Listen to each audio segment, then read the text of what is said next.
আমাদের সমাজে, আমাদের এই দেশে 11,75,00,000 লোক মোবাইল আসে। মোবাইলের গুনাই এমন এক গুনাহ যেটা আমাদেরকে চারিদিক থেকে ঘিরে। একটা রিল দেখে এবার ওই রিলের পথ ধরে চলে যায় ইউটিউবে, সেখানে অশ্লীলতা আরেকটু ডুবে গেছে। ইউটিউব থেকে সে চলে গেছে এবার গুগলে, সেখানে অশ্লীলতার একবারে পুরোপুরি সাগরে ডুবে গেছে। তাহলে বোঝা গেল এটা মূলত মজা নয়, এটা হলো ওই গুনাহ আহাতাত বিহি খাতিআতুহু, যেই গুনাহ তাকে চারিদিক থেকে ঘিরে ফেলেছে, যেই গুনাহ থেকে সে এখন বের হতে পারছে না। তাহলে এটা হলো সেই গুনাহ, যে গুনাহ কাল কিয়ামতের দিন জাহান্নামে যাওয়ার কারণ হয়ে যাবে। ওই যে 2002 সালে 2010 সালে অ্যান্ড্রয়েড সেটের সাথে তুমি পরিচিত হয়েছিলা, ইন্টারনেট সেটের সাথে পরিচিত হয়েছিলা, আজকে 2024 সাল, একটা যুগ পার হয়ে গেছে, এখনো তুমি এই গুনাহ ছাড়তে পারো নাই। একটা যুগ তোমার জীবন থেকে চলে গেছে, এখনো তোমার রাত এই গুনাহ থেকে নিরাপদ নয়। একটা যুগ তোমার জীবন থেকে চলে গেছে, এখনো তোমার দিনের বেলা এই গুনাহ থেকে নিরাপদ নয়। আমি আল্লাহ তোকে এই গুনার কারণে শাস্তি দিয়েছি, কারণ আমি আল্লাহ বলেছি এই গুনাই কিয়ামতের দিন জাহান্নামে যাওয়ার ইস্যু হবে, জাহান্নামে যাওয়ার কারণ হবে।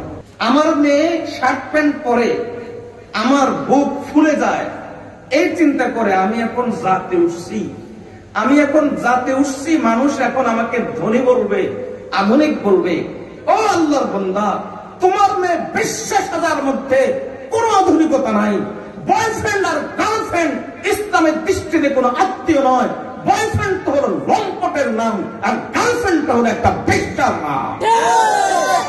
আসসালামু আলাইকুম ওয়া রাহমাতুল্লাহি ওয়া বারাকাতুহু।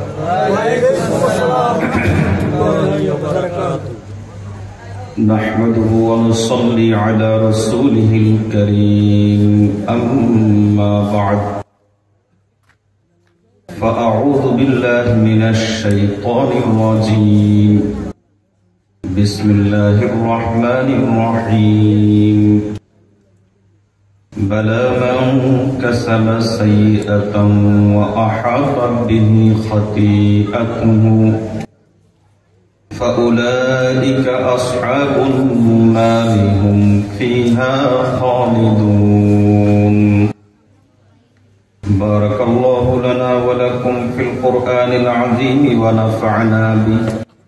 أستغفر الله لي ولكم ولسائر المسلمين إنه هو الغفور الرحيم. اللهم صل على سيدنا محمد وعلى آل سيدنا محمد وبارك وسلم. اللهم صل على سيدنا محمد وعلى آل سيدنا محمد وبارك وسلم. اللهم صل على سيدنا محمد وعلى آل سيدنا محمد وبارك وسلم. বজরা পশ্চিম পাড়া জামে মসজিদের উদ্যোগে আয়োজিত 15তম বার্ষিক ওয়াজ মাহফিলের শেষ অধিবেশনের সম্মানিত সভাপতি, উপস্থিত ওলামায়ে কেরাম, মুরব্বিয়ানে ইজাম, দূর দূরান্ত থেকে আগত সর্বস্তরের মুসলমান ভাইরা, বিশেষ করে আমার যুবক ভাইরা, পর্দার আড়ালে অপেক্ষারত আমার মা ও বোনেরা, আমাকে নির্ধারিত একটা বিষয়বস্তু দেওয়া হয়েছে বন্ধুবর মুফতি মুমিনুল্লাহ সাহেবের পক্ষ থেকে। বর্তমান সময়ের সবচাইতে ভয়াবহ এবং খতরনাক বিষয় মোবাইলের গুনাহ এবং এর থেকে বাঁচার উপায়। মূলত আমাদের গুনাহগুলো দুই ধরনের। কিছু গুনাহ আছে হঠাৎ হঠাৎ হয়ে যায়, আর কিছু গুনাহ আছে আমরা অভ্যস্ত হয়ে গেছি। যে গুনাহগুলো হঠাৎ হঠাৎ হয়ে যায়, ওই গুনাহগুলো নিয়ে খুব একটা টেনশনের কারণ নেই, কারণ বিভিন্ন উসিলায় আল্লাহ তাআলা এই গুনাহগুলো আমাদের মাফ করে দেন। এই মর্মে আল্লাহ তাআলা কোরআন মাজিদের মধ্যে বলেন, ফাইন তাওয়াল্লাউ ফা'লাম আন্নামা ইউরিদুল্লাহু আন ইউসিবাহুম বিবা'দি যুনুবিহিম। আমার পক্ষ থেকে নসিহত আসার পরেও তোমরা যদি গুনাহ থেকে ফিরে না আসো, গুনাহতে অভ্যস্ত হয়ে যাও, তাহলে জেনে রাখো আমি আল্লাহ তোমাদেরকে সব গুনার কারণে পাকড়াও করবে না। আমি আল্লাহ ইচ্ছা করেছি যে তোমাদেরকে কিছু গুনার কারণে পাকড়াও করব। আমার এতটুকু কথা যদি বুঝে থাকেন তাহলে বলুন তো, সব গুনার কারণে পাকড়াও হবে না কিছু গুনার কারণে? কিছু গুনার কারণে। বরং অনেক গুনাহ আল্লাহ তাআলা বিভিন্ন উসিলায় মাফ করে দিবেন। যেমন কোন ব্যক্তি যদি মসজিদে আসা যাওয়া করে তাহলে আল্লাহ তাআলা প্রতি কদমে তার গুনাহ মাফ করেন। সুবহানাল্লাহ। যেমন আপনারা এখানে এসেছেন দ্বীনি মজলিসে, দ্বীনি মাহফিলে, আপনাদের জন্য আল্লাহর পক্ষ থেকে দুটা ঘোষণা আছে। একটা ঘোষণা হলো এই, ও মাগফুরিনা লাকুম, আর একটা ঘোষণা ওয়াকাদ বুদ্দিলাত সাইয়্যাতুকুম হাসানাত। এখান থেকে এমন ভাবে উঠো যে আমি আল্লাহ তোমাদেরকে মাফ করে দিয়েছি। সুবহানাল্লাহ। আর একটা ঘোষণা হলো তোমাদের গুনাহগুলোকে আমি আল্লাহ নেক আমল দ্বারা পরিবর্তন করে দিয়েছি। সুবহানাল্লাহ। তাহলে এই জাতীয় বহু হাদিস থেকে বোঝা যায় অনেক গুনাহ এমন আছে যেগুলো আল্লাহ বিভিন্ন উসিলা আমাদেরকে মাফ। যেমন একটু আগে বলেছিলাম মসজিদে আসা যাওয়া। হাদিসে রাসূলুল্লাহ সাল্লাল্লাহু আলাইহি ওয়াসাল্লাম বলেন, আলা আদুল্লুকুম ইলা আমালিন মা ইয়ামকুল্লাহু বিহিল খাতায়া ওয়া ইয়ারফাউ বিহিদ দারাজাত। ক্বালু বালা ইয়া রাসূলুল্লাহ। ক্বালা ইসবাগুল ওযুই ইনদাল মাকারিহ ওয়া কাসরাতুল খুতা ইলাল মাসাজিদ ওয়া ইনতিজারুস সালাতি বা'দাস সালাহ। নবীজি বলেন যে আমি তোমাদেরকে কি এমন আমলের পথ দেখাবো না যে আমল করলে তোমাদের গুনাহগুলো মিটে যাবে আর আখিরাতে মর্যাদা বাড়বে? সাহাবী বললেন অবশ্যই। নবীজি বললেন তিনটা কাজ করবা। শীতের সময় যখন ওযু করতে মনে চায় না, কষ্ট লাগে, তখন এই কষ্টকে জয় করে তুমি ভালো করে ওযু করে নিবে। আর আরেক হলো বেশি বেশি করে মসজিদে আসা যাওয়া করবা। আর আরেকটি হলো নামাজের জন্য প্রতীক্ষা করবা, অপেক্ষা করবা। এই তিনটা আমল এমন যা আমি আল্লাহ গুনাহগুলোকে মিটিয়ে দেই, আর আমি আল্লাহ এই আমলগুলোর উসিলায় আখিরাতে তোমাদের মর্যাদা বাড়িয়ে দিই। সুবহানাল্লাহ। তাহলে বোঝা গেল যে বহু গুনাহ এমন আছে যে গুনাহগুলো আল্লাহ বিভিন্ন উসিলায় মাফ করবে, কিন্তু এর বিপরীতে এমন কিছু গুনাহ আছে যে গুনাহগুলো আল্লাহ তাআলা মাফ করবেন না, বরং এই গুনাহগুলোর কারণেই জাহান্নামে যেতে হবে। এই গুনাহগুলোকে আল্লাহ জাহান্নামে যাওয়ার ইস্যু বানাবেন, কারণ বানাবেন। সে গুনাহগুলো কোনগুলো? আল্লাহ তাআলা বলেন, বালা মান কাসাবা সাইয়্যাতান ওয়া আহাতাত বিহি খাতিআতুহু ফাউলাইকা আসহাবুন নারি হুম ফিহা খালিদুন। কিছু গুনাহ আছে এমন যে গুনাহটা শুরু করেছিলা প্রথমে মজার ছলে একবার, আস্তে আস্তে গুনাহটার মধ্যে তুমি মজা পেয়ে গেছো, আস্তে আস্তে অভ্যস্ত হয়ে গেছে। এখন গুনাহটা তোমার চারিদিক তোমাকে ঘিরে ফেলেছে, এমন ভাবে ঘিরে ফেলেছে যে তুমি এখন এখান থেকে বের হতে পারছো না। আল্লাহ বলেন এই গুনাহটাই তোমার জাহান্নামে যাওয়ার কারণ, এই গুনাহের কারণেই তুমি জাহান্নামে যাও। বর্তমান সময় কোন গুনাহটা আমাদেরকে চারিদিক থেকে ঘিরে ফেলেছে সেটা যদি আমরা একটু হিসাব করি তাহলে 1 নম্বরে আসে মোবাইলের গুনাহ। মোবাইলের গুনাহ এমন এক গুনাহ যেটা আমাদেরকে চারিদিক থেকে ঘিরে ফেলেছে। না আমাদের বাসা বাড়ি নিরাপদ, না আমাদের বেডরুম নিরাপদ, না আমাদের রাস্তাঘাট নিরাপদ, না আমাদের স্কুল কলেজ নিরাপদ, না আমাদের এমনকি বাসে চলাচল করি, যানবাহনে থাকি, কখন কোন অ্যাক্সিডেন্ট ঘটে যায়, কার কখন মৃত্যু চলে আসে বলা যায় না। ওই অবস্থা তো মোবাইলের গুনাহ থেকে নিরাপদ না। এমনকি টয়লেটে গিয়েও ফেসবুক চালানো, টয়লেটে গিয়েও এই গুনাহ থেকে নিরাপদ না। রাতের 2টাও এই গুনাহ থেকে নিরাপদ না, দিনের 2টাও এই গুনাহ থেকে নিরাপদ না। মানুষের চক্ষুর আলো এই গুনাহ চলে, মানুষের চোখের সামনে এই গুনাহ চলে। এক কথায় এমন একটি গুনাহ যে গুনাহ আমাদেরকে চারিদিক থেকে ঘিরে ফেলেছে। বিগত বছর খানেক আগে আমাদের দেশের মোবাইলের অপব্যবহার কি পরিমাণ হয়, বিশেষ করে ইন্টারনেটের মাধ্যমে। মোবাইলের অপব্যবহার মানে তো ইন্টারনেটের মাধ্যমেই গুনাহগুলো হয়। তো কি পরিমাণ হয়, আমি একটু ইন্টারনেটে এই বিষয়টা ঘাটাঘাটি করতে গিয়েছি। মাথা ঘুরে যাওয়ার মতো তথ্য, তাও প্রায় 1 বছর আগের তথ্য।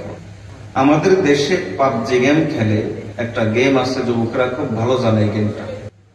পাবজি গেম খেলে শুধু এই দেশের মধ্যে 1,24,00,000 লোক। আর মোবাইলে আসক্ত মানে অভ্যস্ত। যেমন মানুষ মদের আসক্ত হয়, কেউ নারীতে আসক্ত হয়, কেউ নেশাতে আসক্ত হয়। আসক্ত হয়ে গেলে ওখান থেকে তাকে ছাড়ানো কঠিন হয়ে যায়। এমনকি নেশা আসক্ত হয়ে গেলে ঢাকায় রিহ্যাব সেন্টার আছে, রিহ্যাব সেন্টার গুলোতে পাঠানো হয় চিকিৎসার জন্য। তো পাগলের যেরকম চিকিৎসা করে, ওখানেও তাদেরকে বিশেষ ব্যবস্থায় চিকিৎসা করে। এটাকে বলা আসক্তি, ইংরেজিতে বলা হয় এডিকশন। আমাদের সমাজে, আমাদের এই দেশে 11,75,00,000 লোক মোবাইলে আসক্ত। ধরেন আমরা যদি 20 কোটি মানুষ হই, তাহলে 11,75,00,000 লোক মানে কি অর্ধেকের বেশি। দুইজনে একজনের বেশি লোক এ মোবাইল আসক্ত। আসক্তির আলামত কি? আসক্তির মাপকাঠি কি? আসক্তির মাপকাঠি হলো মোবাইল প্রয়োজনের অতিরিক্ত 4 থেকে 5 ঘন্টা বেশি ব্যবহার করা। প্রয়োজনের বাইরে আপনি 4 ঘন্টা 5 ঘন্টা ব্যবহার করেছেন, এটা আলামত হলো আসক্তি। একটা জিনিস চিন্তা করে দেখেন, একজন লোক যদি 4 ঘন্টা 5 ঘন্টা মোবাইলের পিছনে খরচ করে, তাহলে সে জীবনের বাকি কাজ কখন করবে? সংসারের কাজ কখন করবে? দিনের কাজ কখন করবে? আপনি মোবাইল কতক্ষণ ব্যবহার করেছেন এটা বড় বিষয় নয়। বড় বিষয় হলো আপনি মোবাইল কি কাজে ব্যবহার করেছেন। কোন মুভি মানে একেবারে ল্যাংটা ছবি, ভিডিও, বেবিচারের ছবি, ইন্টারনেটে অহরহ। ইন্টারনেটের ব্যবহার দিন দিন বেড়ে যাচ্ছে। মোবাইল কোম্পানিগুলোর বিভিন্ন অফার তো আছেই সাথে। রাসূলুল্লাহ সাল্লাল্লাহু আলাইহি ওয়াসাল্লাম এই ফিতনাকে 1500 বছর আগে নারীর ফিতনা বলেছেন। ভার্চুয়াল গুনাহ, সেক্সুয়াল গুনাহ, যৌনতার সাথে রিলেটেড গুনাহ, যৌনতার সাথে সম্পৃক্ত গুনাহ, নবী সাল্লাল্লাহু আলাইহি ওয়াসাল্লাম এই গুনাহকে বলেছেন নারীর ফিতনা। কারণ এই গুনার মূল উপাদান হলো নারী, এই গুনার মূল খোরাক হলো নারী। রাসূলুল্লাহ সাল্লাল্লাহু আলাইহি ওয়াসাল্লাম বলেন, মা তারাকতু ফিতনাতান আদাররা আলা রিজালি মিনান নিসা। নবীজি বলেন, আমি চলে যাচ্ছি, তবে উম্মতের জন্য সবচাইতে ভয়াবহ এবং ক্ষতিকর ফিতনার ব্যাপারে সতর্ক করে যাচ্ছে। আমি চলে যাওয়ার পরে এই উম্মতের জন্য সবচাইতে ভয়াবহ এবং ক্ষতিকর ফিতনা হলো নারীর ফিতনা। ইসলামের দৃষ্টিতে নারী থাকবে ঘরে, নারী থাকবে পর্দার ভিতরে। প্রয়োজনে বের হলে নারী হিজাবের সাথে বের হবে, পর্দার সাথে বের হবে। এ হলো ইসলামের দৃষ্টিকোণ। কিন্তু পশ্চিমারা আমাদেরকে একটা কথা শেখায়, সেই কথাটা হলো নারী স্বাধীনতা। অর্থাৎ নারীদেরকে ঘর থেকে বের করো, বাজারে নিয়ে যাও, মার্কেটে নিয়ে যাও, ইন্টারনেটে ঢুকিয়ে দাও, অভিনয়ে ঢুকিয়ে দাও, নটপতি বানিয়ে দাও। এরপর এগুলোকে সেলিব্রিটি হিসাবে পেশ করো, এগুলোকে তারকা হিসাবে পেশ করো, যুবকের চোখে এদেরকে আইডল বানিয়ে দাও। অথচ এই যে এই মেয়েগুলো যেগুলো পরপুরুষের সামনে এসে এভাবে নিজেদের রূপ যৌবনকে মিলে ধরে, এ তো কখনো তারকা নয়, সেলিব্রিটি নয়, বরং ইসলামের দৃষ্টিতে বেশ্যা ছাড়া আর কিছু নয়। এই বেশ্যাদের পিছনেই আমাদের যুবকরা পাগল। এই বেশ্যাদের পিছনে আমাদের যুবকরা এত পাগল যে এখন না আমাদের ঘর নিরাপদ, না বাড়ি নিরাপদ, না পুরুষ নিরাপদ, না মেয়ে নিরাপদ, না বুড়া নিরাপদ, না যুবক নিরাপদ, এবং লজ্জার কথা হলো না আমরা হুজুররাও নিরাপদ। এটাই হলো বাস্তবতা। আল্লাহ আমাদেরকে এই ফিতনা থেকে বের হয়ে আসার তৌফিক দান করুন। দেখুন, এই ফিতনাগুলোর একটা মৌলিক সমাধান আছে। এ জাতীয় যত ফিতনা আছে সবগুলোর একটা মৌলিক সমাধান আছে। তো ওই মৌলিক সমাধান আমাদের জন্য অনেক দূরে। মৌলিক সমাধানটা হলো এই, প্রত্যেক ব্যক্তির অন্তরে আল্লাহর ভয় চলে আসা। এটা হলো আভ্যন্তরীণ সমাধান, ভিতর থেকে সমাধান। আর আরেকটা হলো বাহ্যিক সমাধান আছে। বাহ্যিক সমাধান হলো দেশের মধ্যে ইসলামী শাসন ব্যবস্থা চলে আসা। এটা বাহ্যিক সমাধান। কারণ আমরা দেখতে পাই বর্তমান পৃথিবীর মানচিত্রে একটা নতুন রাষ্ট্রের উদ্ভব হয়েছে, আপনারা জানেন। এই নতুন রাষ্ট্রের নাম হলো ইমারত ইসলামিয়া আফগানিস্তান। রাষ্ট্র আগেই ছিল, কিন্তু রাষ্ট্রের নাম ইমারত ইসলামিয়া নতুন করে হয়েছে। আগে আফগানিস্তান ছিল। ইমারত ইসলামিয়া আফগানিস্তান যখন আমেরিকা তাদের দেশ থেকে চলে যাওয়ার জন্য কাতারে তালেবানদের সাথে বৈঠক বসেছে, তালেবান নেতাদের সাথে কাতারে বৈঠক বসেছে। তখন আমেরিকা বলল যে তোমরা যদি ক্ষমতায় আসো তাহলে তো সমস্যা হলো এই, আমরা চলে গেলে তোমাদের দেশের নারীরা তো স্বাধীনতা পাবে না, নারীরা স্কুলে যেতে পারবে না, কলেজে যেতে পারবে না। সেজন্য আমরা যাব, তবে নারী স্বাধীনতা নিশ্চিত করতে চাই। তালেবান তখন উত্তর দিয়েছিল, আমাদের দেশের নারী স্বাধীনতা কিভাবে হবে, নারীদের শিক্ষা কিভাবে হবে, নারীদের দীক্ষা কিভাবে হবে, তরবিয়ত কিভাবে হবে, এগুলো আমরা দেখব, আমাদের নারীরা চিন্তা করবে। তোমরা পশ্চিমারা মাতব্বরি করার দরকার নাই, তোমরা তোমাদের তলপি তলপা নিয়ে পালাও। তখন তারা বলল যে না, যতক্ষণ পর্যন্ত চুক্তিতে এটা থাকবে না ততক্ষণ পর্যন্ত আমরা যাব না। তখন তালেবান নেতা উত্তর দিয়েছিলেন, অনলি 2 মিনিট। বিবিসির সংবাদ ছিল ঠিক এরকম, অনলি 2 মিনিট, শুধুমাত্র 2 মিনিট তোমাদেরকে সময় দেওয়া হচ্ছে। 2 মিনিটের ভিতরে তোমরা সিদ্ধান্ত নাও, তোমরা কি এদেশে থাকবা না নাকে খত দিয়ে পালাবা। যদি সিদ্ধান্ত নিতে না পারো তাহলে 20 বছর আমাদের সাথে যুদ্ধ করেছ, আরো 20 বছরের জন্য প্রস্তুত হও। আরো 20 বছর পরে তোমাদের সাথে দেখা হবে আফগানিস্তানের মাটিতে নয়, হোয়াইট হাউসের সামনে আমেরিকার মাটিতে। আলহামদুলিল্লাহ, ইমারত ইসলামী আসার পর ওই দেশের নারীরা নিরাপদ।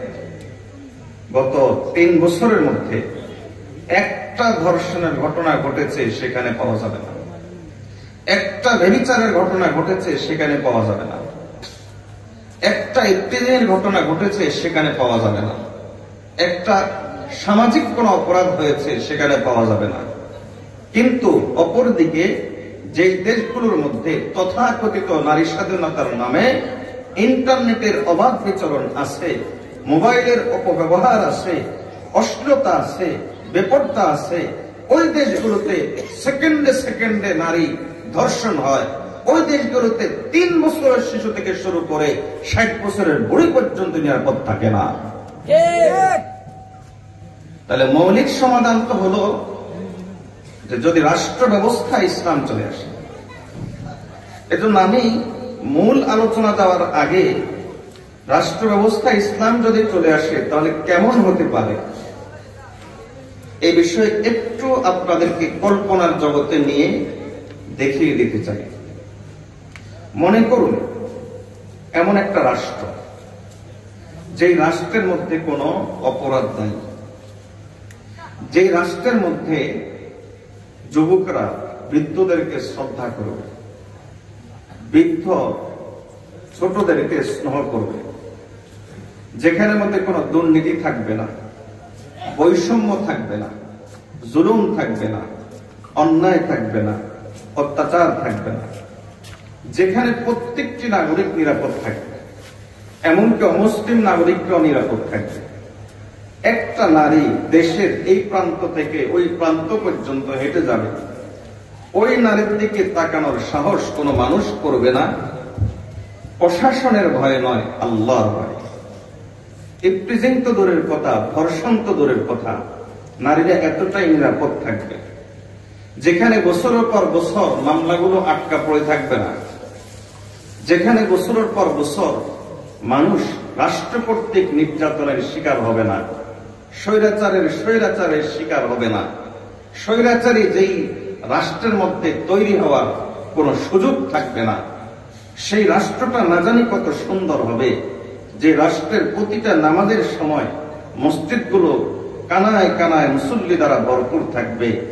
ওই দেশের বাজারগুলো না জানি কত সুন্দর হবে, যে দেশের বাজারগুলোর মধ্যে ওজনে কম দেওয়ার বিষয়টা থাকবে না।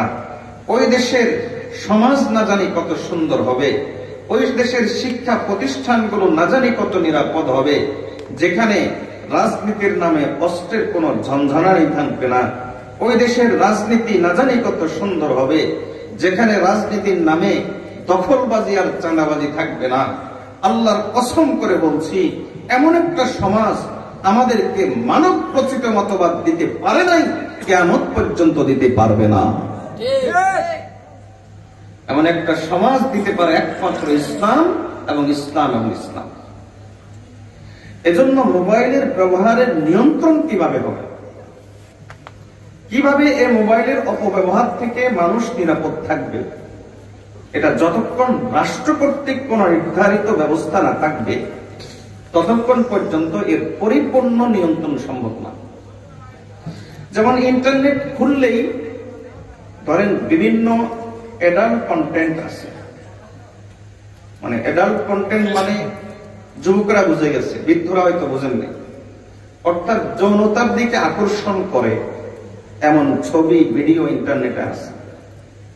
রাষ্ট্র যদি কেন্দ্রীয়ভাবে ঠিক করে দেয়, নিয়ন্ত্রণ করে, যা আমার দেশে এই এই এই ওয়েবসাইট গুলো চলবে না, কথাটা বোঝাতে পেরেছে?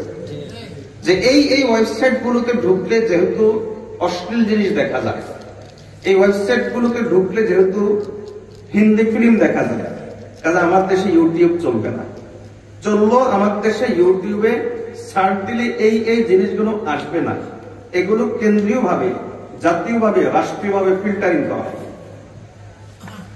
কেন্দ্রীয়ভাবে এগুলোকে ফিল্টারিং করে তারপরে যেই বিষয়গুলো সমাজের জন্য, মানুষের জন্য কল্যাণকর, ইন্টারনেটে সার্চ দিলে কেবল ওই জিনিসগুলো আসবে।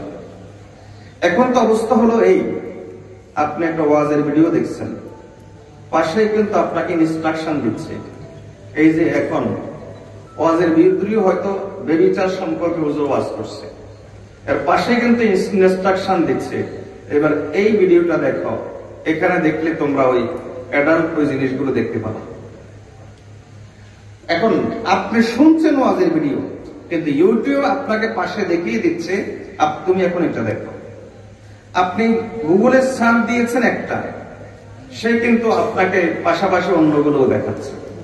কিন্তু রাষ্ট্রীয়ভাবে যদি এটা নিয়ন্ত্রণ করা হয় যে এই এই ওয়েবসাইট, এই এই ওয়েবসাইট গুলো গুগলে সার্চ দিলে আমার দেশে দেখানো যাবে না, দেখানো হবে না, এই এই কন্টেন্ট গুলো আমার দেশে দেখানো হবে না, তাহলে এটা রাষ্ট্র করতে পারে, সম্ভব। বহু দেশে এরকম আছে, আপনি দেখবেন যে ওই দেশগুলোতে কোন দেশে ইমো ব্যবহার নেই, ইমো ব্যবহার করতে পারে না। অনেক দেশে আছে হোয়াটসঅ্যাপ ব্যবহার করতে পারে না। আবার অনেক দেশে আছে ইউটিউব ব্যবহার নিষিদ্ধ। আপনি চায়নাতে যান, দেখবেন যে সেখানে অনেক ওয়েবসাইট নিষিদ্ধ। আবার যে ইসরায়েল, এই অশ্লীল জিনিসগুলো সবচাইতে বেশি যারা বানায় ইহুদিরা, ইহুদিদের মেয়েরা, সেই ইসরায়েলের মধ্যে কোন ধরনের পর্ন মুভি দেখার সুযোগ নেই, ল্যাংটা বেবিচার দেখার সুযোগ নেই, কারণ রাষ্ট্র কর্তৃক নিয়ন্ত্রিত। ওই দেশে সার্চ দিলে এগুলো আসবে না, গুগলে সার্চ দিলে এখানে আসবে না, কিন্তু তারা তৈরি করেছে। তাহলে বোঝা গেল তারা তাদের জন্য তৈরি করে নাই, তারা তৈরি করেছে মুসলমান যুবকদের চরিত্রকে নষ্ট করার জন্য, অন্যথা তাদের দেশে আসে না। আপনি ইউরোপ আমেরিকাতে যান, দেখবেন যে এই অশ্লীল জিনিসগুলো তাদের সমাজের মধ্যে আছে। ইন্টারনেট কেন্দ্রিক, এই মোবাইল কেন্দ্রিক অশ্লীল জিনিসগুলো তাদের দেশে সার্চ দিলেই পরিমাণ আসে না। তাহলে বোঝা গেল তারা ফিল্টারিং করে, তার নিয়ন্ত্রণ করে। আমাদের দেশেও যদি চায় রাষ্ট্র যে এই দেশে কোনো ইন্ডিয়ান চ্যানেল চলবে না, তাহলে ইউটিউবে ইন্ডিয়ান চ্যানেল চালানো যাবে না। হ্যাঁ, চালাইতে হলে ভিপিএন ব্যবহার করতে হবে, আর সেটা অনেক কঠিন বিষয়, সম্ভব না। ভিপিএন সব রাষ্ট্রে একটা অপরাধ, রাষ্ট্রীয় অপরাধ। কাজেই সেটা রাষ্ট্রীয়ভাবে যদি প্রমাণিত হয় এই ছেলেটা ভিপিএন ব্যবহার করেছে, তাহলে রাষ্ট্র তাকে ধরার একটা সুরত থাকবে, এখতিয়ার থাকবে। তাহলে অনেক সমস্যা আছে, কিন্তু রাষ্ট্র চাইলে এটাকে নিয়ন্ত্রণ করতে পারবে। এজন্য আমি পরিষ্কার করে একথা বলতে চাই যে আমাদের প্রকৃত স্বাধীনতা, আমাদের প্রকৃত মুক্তি, আমাদের সামাজিক শৃঙ্খলা, আমাদের সামাজিক মুক্তি, আমাদের অর্থনৈতিক স্বাধীনতা, আমাদের চারিত্রিক পবিত্রতা একমাত্র ইসলামী রাষ্ট্রের মাধ্যমেই সম্ভব। যতক্ষণ পর্যন্ত এই দেশে কুফরি সংবিধানকে বাদ দিয়ে ইসলামকে প্রতিষ্ঠা স্থাপিত করা হবে না ততক্ষণ পর্যন্ত আমাদের প্রকৃত মুক্তি হবে না। এটা হলো মৌলিক সমাধান। কিন্তু রাষ্ট্র তো করবে না। কেন করবে না? কারণ রাষ্ট্রের সংবিধান তো হলো সেকুলার সংবিধান। সেকুলার বুঝেন? ধর্ম নিরপেক্ষ মতবাদের সংবিধান। এজন্য রাষ্ট্র এগুলো করবে না। ধর্ম নিরপেক্ষ মতবাদটা কি এটা একটু বোঝা দরকার। কারণ এই সবগুলোর বিষয়ে, সবগুলোর পিছনে অশ্লীলতা বলেন, ইন্টারনেটে এই অবৈধ জিনিস বলেন, পর্ন মুভি বলেন, এই গেম আসক্তি বলেন, এবং নানা ধরনের ফিল্ম ইন্ডাস্ট্রি বলেন, এই সবগুলোর পিছনে মূল কারণ হলো কিন্তু এই ধর্মের পক্ষমতবাদ, পুঁজিবাদ। কারণ ধর্মের পক্ষমতবাদের মূল বক্তব্য হলো একটা, ব্যক্তি জীবনে তুমি মুসলমান থাকো, ব্যক্তি জীবনে তুমি হিন্দু থাকো, সমাজ নিয়ে মাথা কামাইও না। ব্যক্তি জীবনে তুমি খ্রিস্টান থাকো, রাষ্ট্র নিয়ে মাথা কামাইও না, ব্যবসা নিয়ে মাথা কামাইও না, ইন্ডাস্ট্রি নিয়ে মাথা কামাইও না। এখন কেউ যদি ফিল্ম ইন্ডাস্ট্রি করে, মেয়েদেরকে যদি নর্তকী বানায়, মেয়েদেরকে যদি বেশ্যা বানায়, কেউ যদি বেশ্যাখানা চালু করে আর তার একটা আধুনিক নাম দেয় বিউটি পার্লার ইত্যাদির আড়ালে, আর কেউ কোনো বেশ্যা যদি তার আধুনিক নাম দিয়ে সে যদি কলগার্ল সেজে যায়, আধুনিক একটা নাম দিয়ে দিল কলগার্ল, যদি এরকম কোনো কিছু সেজে যায়, বেশ্যাকে যখন সেলিব্রিটি বানানো হয়, এই সবগুলো কাজের মূল হতা হলো এই ধর্মের পক্ষমতবাদ। সবগুলো কাজের মূল হতা হলো এই ধর্মের পক্ষ মতবাদ। এজন্য ধর্মের পক্ষ মতবাদ আমাদের ইসলামের দৃষ্টিতে 2 মিনিটে বুঝিয়ে দিয়ে আমি আমার মূল কথায় চলে যাব, মূল আলোচনায় চলে যাব। মূল আলোচনা হলো মোবাইলের অপব্যবহার এবং এর থেকে বেঁচে থাকার উপায়। ধর্মের পক্ষ মতবাদ যে সবগুলোর মূল হোতা, এটা আমরা বুঝি না বুঝলো এটাই বাস্তব। সময় নাই, সবগুলো কথা একসাথে বলা যাবে না, না হয় এটা বুঝিয়ে দিতাম। আমি শুধু ধর্মের পক্ষ মতবাদের ভয়াবহতা বোঝানোর জন্য এটা কি জিনিস একটু বুঝাই। মনে করুন আমার হাতের মধ্যে এই 5টা আঙ্গুল, এই আঙ্গুল দাবি করলো আমি হিন্দু, এই আঙ্গুল দাবি করলো আমি ইহুদি, এই আঙ্গুল দাবি করলো আমি খ্রিস্টান, এই আঙ্গুল দাবি করলো আমি মুসলিম, আর এই আঙ্গুল দাবি করলো আমি কোন ধর্মের পক্ষে নাই, আমি নিরপেক্ষ। বুড়ো আঙ্গুল বললো আমি সবগুলোকে বুড়ো আঙ্গুল দেখাই, সব ধর্মকে বুড়ো আঙ্গুল দেখাই, আমি কোন ধর্মের পক্ষে নাই, আমি নিরপেক্ষ।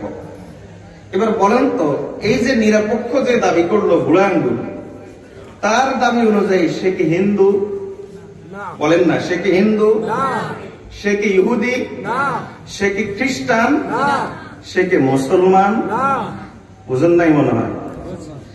এই আঙ্গুলের দাবি অনুযায়ী সে যেমন হিন্দু নয়, সে যেমন ইহুদি নয়, সে যেমন খ্রিস্টান নয়, ঠিক তেমনি ভাবে কোন ধর্মের পক্ষ মতবাদে বিশ্বাসী মুসলমান হতে পারে না। আমাদের দেশের মূল সংবিধানটাই হলো ধর্মের পক্ষ মতবাদ। 72 যে সংবিধান করা হয়েছে, এই সংবিধানের মূলটাই হলো ধর্মের পক্ষমতবাদ। ইন্ডিয়া থেকে কপি করে সংবিধান করা। আর এই দেশের মধ্যে ধর্মের পক্ষমতবাদের রাজনীতি সরাসরি করত বিগত স্বৈরাচারী সরকার। দেখবেন এজন্য তাদের সব নেতার স্লোগান ছিল ধর্মের পক্ষমতবাদ। এজন্য পৃথিবীর বুকে এই ধর্মের পক্ষমতবাদের এই মতবাদের লোক যখনই শাসন ক্ষমতায় এসেছে, পৃথিবীর ইতিহাসে একজন এরকম দেখাতে পারবেন না যে কোন সেকুলার স্বৈরাচারী হয় নাই। একজন এরকম দেখাতে পারবেন না যে কোন ধর্মীয় পক্ষমতবাদের লোক স্বৈরাচারী হয় নাই। যতগুলো রাষ্ট্রে, যতগুলো দেশে এই মতবাদের লোক শাসন ক্ষমতা এসেছে, ততগুলো দেশে ততগুলো লোক ওই দেশের জনগণের উপর নির্যাতনের স্টিমুলার চালিয়েছে, নির্যাতন করেছে, স্বৈরাচারী হয়েছে। স্বৈরাচার আর ধর্মের পক্ষমতবাদ সমানভাবে চলে।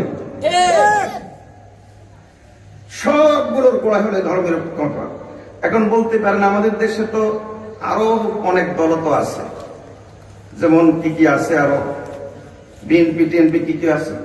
মনে রাখবেন এই জাতীয়তাবাদ আঞ্চলিক বেঁধে, অন্যথায় এদেরও মূল আদর্শ হলো ধর্মনিরপেক্ষ মতবাদ, এদেরও মূল আদর্শ হলো সেকুলারিজম। এজন্য আমরা দেখি এক চোর যায় আরেক চোর আসে, এক বাটপার যায় আরেক বাটপার আসে, এক দখলবাজ যায় আরেক দখলবাজ আসে, এক ডাকাত যায় আরেক ডাকাত আসে। আগে এক নেতার কাছ থেকে মাহফিলের অনুমতি আনতে হতো, এখন আরেক নেতার কাছে যেতে হয়। আগে এক নেতা সভাপতি সাজতো, এখন আরেক নেতা সাজে। এর অর্থ হলো ডাকাতের চেহারা পরিবর্তন হয়, ডাকাত পরিবর্তন হয় না। এর মূল কারণ হলো এই সংবিধান ধর্মনিরপেক্ষ মতবাদ। এজন্য যতক্ষণ পর্যন্ত রাষ্ট্রের সংবিধানে ইসলাম আসবে না, যতক্ষণ পর্যন্ত সংবিধানে এই পরিপূর্ণ ইসলাম আসার আগে অন্তত কমপক্ষে এই একটা আইন, এই একটা ধারা যতক্ষণ পর্যন্ত সংবিধানে সংযুক্ত করা হবে না যে দেশের মধ্যে কোরআন সুন্নাহ বিরোধী কোনো আইন হবে না, এই ধারাটা যতক্ষণ পর্যন্ত সংবিধানে সংযুক্ত করা হবে না, ততক্ষণ পর্যন্ত এই দেশের মানুষের চারিত্রিক পবিত্রতার কোনো নিশ্চয়তা নাই, ততক্ষণ পর্যন্ত এই দেশের মানুষের অর্থনৈতিক কোনো নিরাপত্তা নাই, ততক্ষণ পর্যন্ত কখনো ধর্ষণ থেকে এই দেশের মা বোনরা নিরাপদ থাকবে না, ব্যভিচার থেকে সমাজ নিরাপদ থাকবে না, রাষ্ট্র সুদ থেকে নিরাপদ থাকবে না। যতক্ষণ পর্যন্ত কুফরি সংবিধান থাকবে ততক্ষণ পর্যন্ত আমাদের শান্তি আসবে না। এবার চলে আসে মূল কথা। আশা করে বুঝে গেছি যে এই অশ্লীলতা সহ যত ধরনের অকারেন্স আছে, যত ধরনের অপরাধ আছে, সব অপরাধের পিছনে মূল কারণ হলো এই সেকুলারিজম বা ধর্মনিরপেক্ষ মতবাদ। যখন ধর্মকে ব্যক্তিগত জীবনে সীমাবদ্ধ করে ফেলে, রাষ্ট্র থেকে, সমাজ থেকে, অর্থ ব্যবস্থা থেকে, বিচার ব্যবস্থা থেকে, শিক্ষা ব্যবস্থা থেকে, সব জায়গা থেকে যখন ধর্মীয় অনুশাসনকে মুক্ত করে দেওয়া হয়, তখন সমাজের মধ্যে অশ্লীলতা অটোমেটিকলি ছড়িয়ে পড়ে। যে যার মতো করে তখন টাকা ইনকাম করার জন্য ব্যস্ত হয়ে যায়। এবার কেউ ব্যভিচার করে ইনকাম করে, কেউ কাপড় খুলে ইনকাম করে, কেউ কাপড় পরে ইনকাম করে, কেউ সুদের কারবার করে ইনকাম করে। আর কোনো বাধ্যবাধকতা থাকে না, আর কোনো রেস্ট্রিকশন থাকে না, ফলে সমাজের মধ্যে জাতীয় অপরাধ দেখা যায়। তাহলে সবগুলোর মৌলিক সমাধান ব্যক্তিগতভাবে আভ্যন্তরীণভাবে একটা, আর বাহ্যিকভাবে একটা। আভ্যন্তরীণ সমাধান হলো প্রত্যেকের অন্তরে আল্লাহ ভীতি চলে আসা, আর বাহ্যিক সমাধান হলো দেশের মধ্যে ইসলামী শাসন ব্যবস্থা চলে আসা, রাষ্ট্রের সংবিধান ইসলাম হওয়া, কুফরি সংবিধানকে বাদ দিয়ে, ধর্মের পক্ষমতবাদের সংবিধানকে বাদ দিয়ে সেখানে ইসলামকে স্থাপন করা। এই ছাড়া আসলে স্থায়ী কোনো সমাধান নাই। স্থায়ী সমাধান নাই দেখে আমরা এরপরকে গুনাহটা করে জাহান্নামে যাব? সিদ্ধান্ত নিছি রাষ্ট্র যখন সমাধান করে না, রাষ্ট্র যখন সুদের কারবার বন্ধ করে না, আমি সুদের কারবার করব। রাষ্ট্র যখন রাষ্ট্রীয়ভাবে অশ্লীল জিনিস দেখানো, অশ্লীল জিনিস প্রচার বন্ধ করে না, কাজেই আমি অশ্লীলতার সাথে জড়িয়ে যাব। আমার কি দোষ? রাষ্ট্র বন্ধ করে না। এই বলে কি এই অপরাধগুলো করা যাবে? এজন্য এই মোবাইলের গুনাহ থেকে বের হয়ে আসার দরকার আছে কিনা? কার কার দরকার একটু আল্লাহকে দেখেন। আল্লাহ আমাদেরকে এই গুনাহ থেকে বের হয়ে আসার তৌফিক দান করুন। এই গুনাহ থেকে বের হতে যে আমাদের মনে চায় না তা নয়। এই যে একটা যুবক ধরেন রাতের 10টা বাজে শুয়েছে, চিন্তা করেছে আচ্ছা ঠিক আছে আমি ঘন্টা খানেক মোবাইল চালাবো, মনে মনে তার প্ল্যান আমি 1 ঘন্টা মোবাইল চালাবো।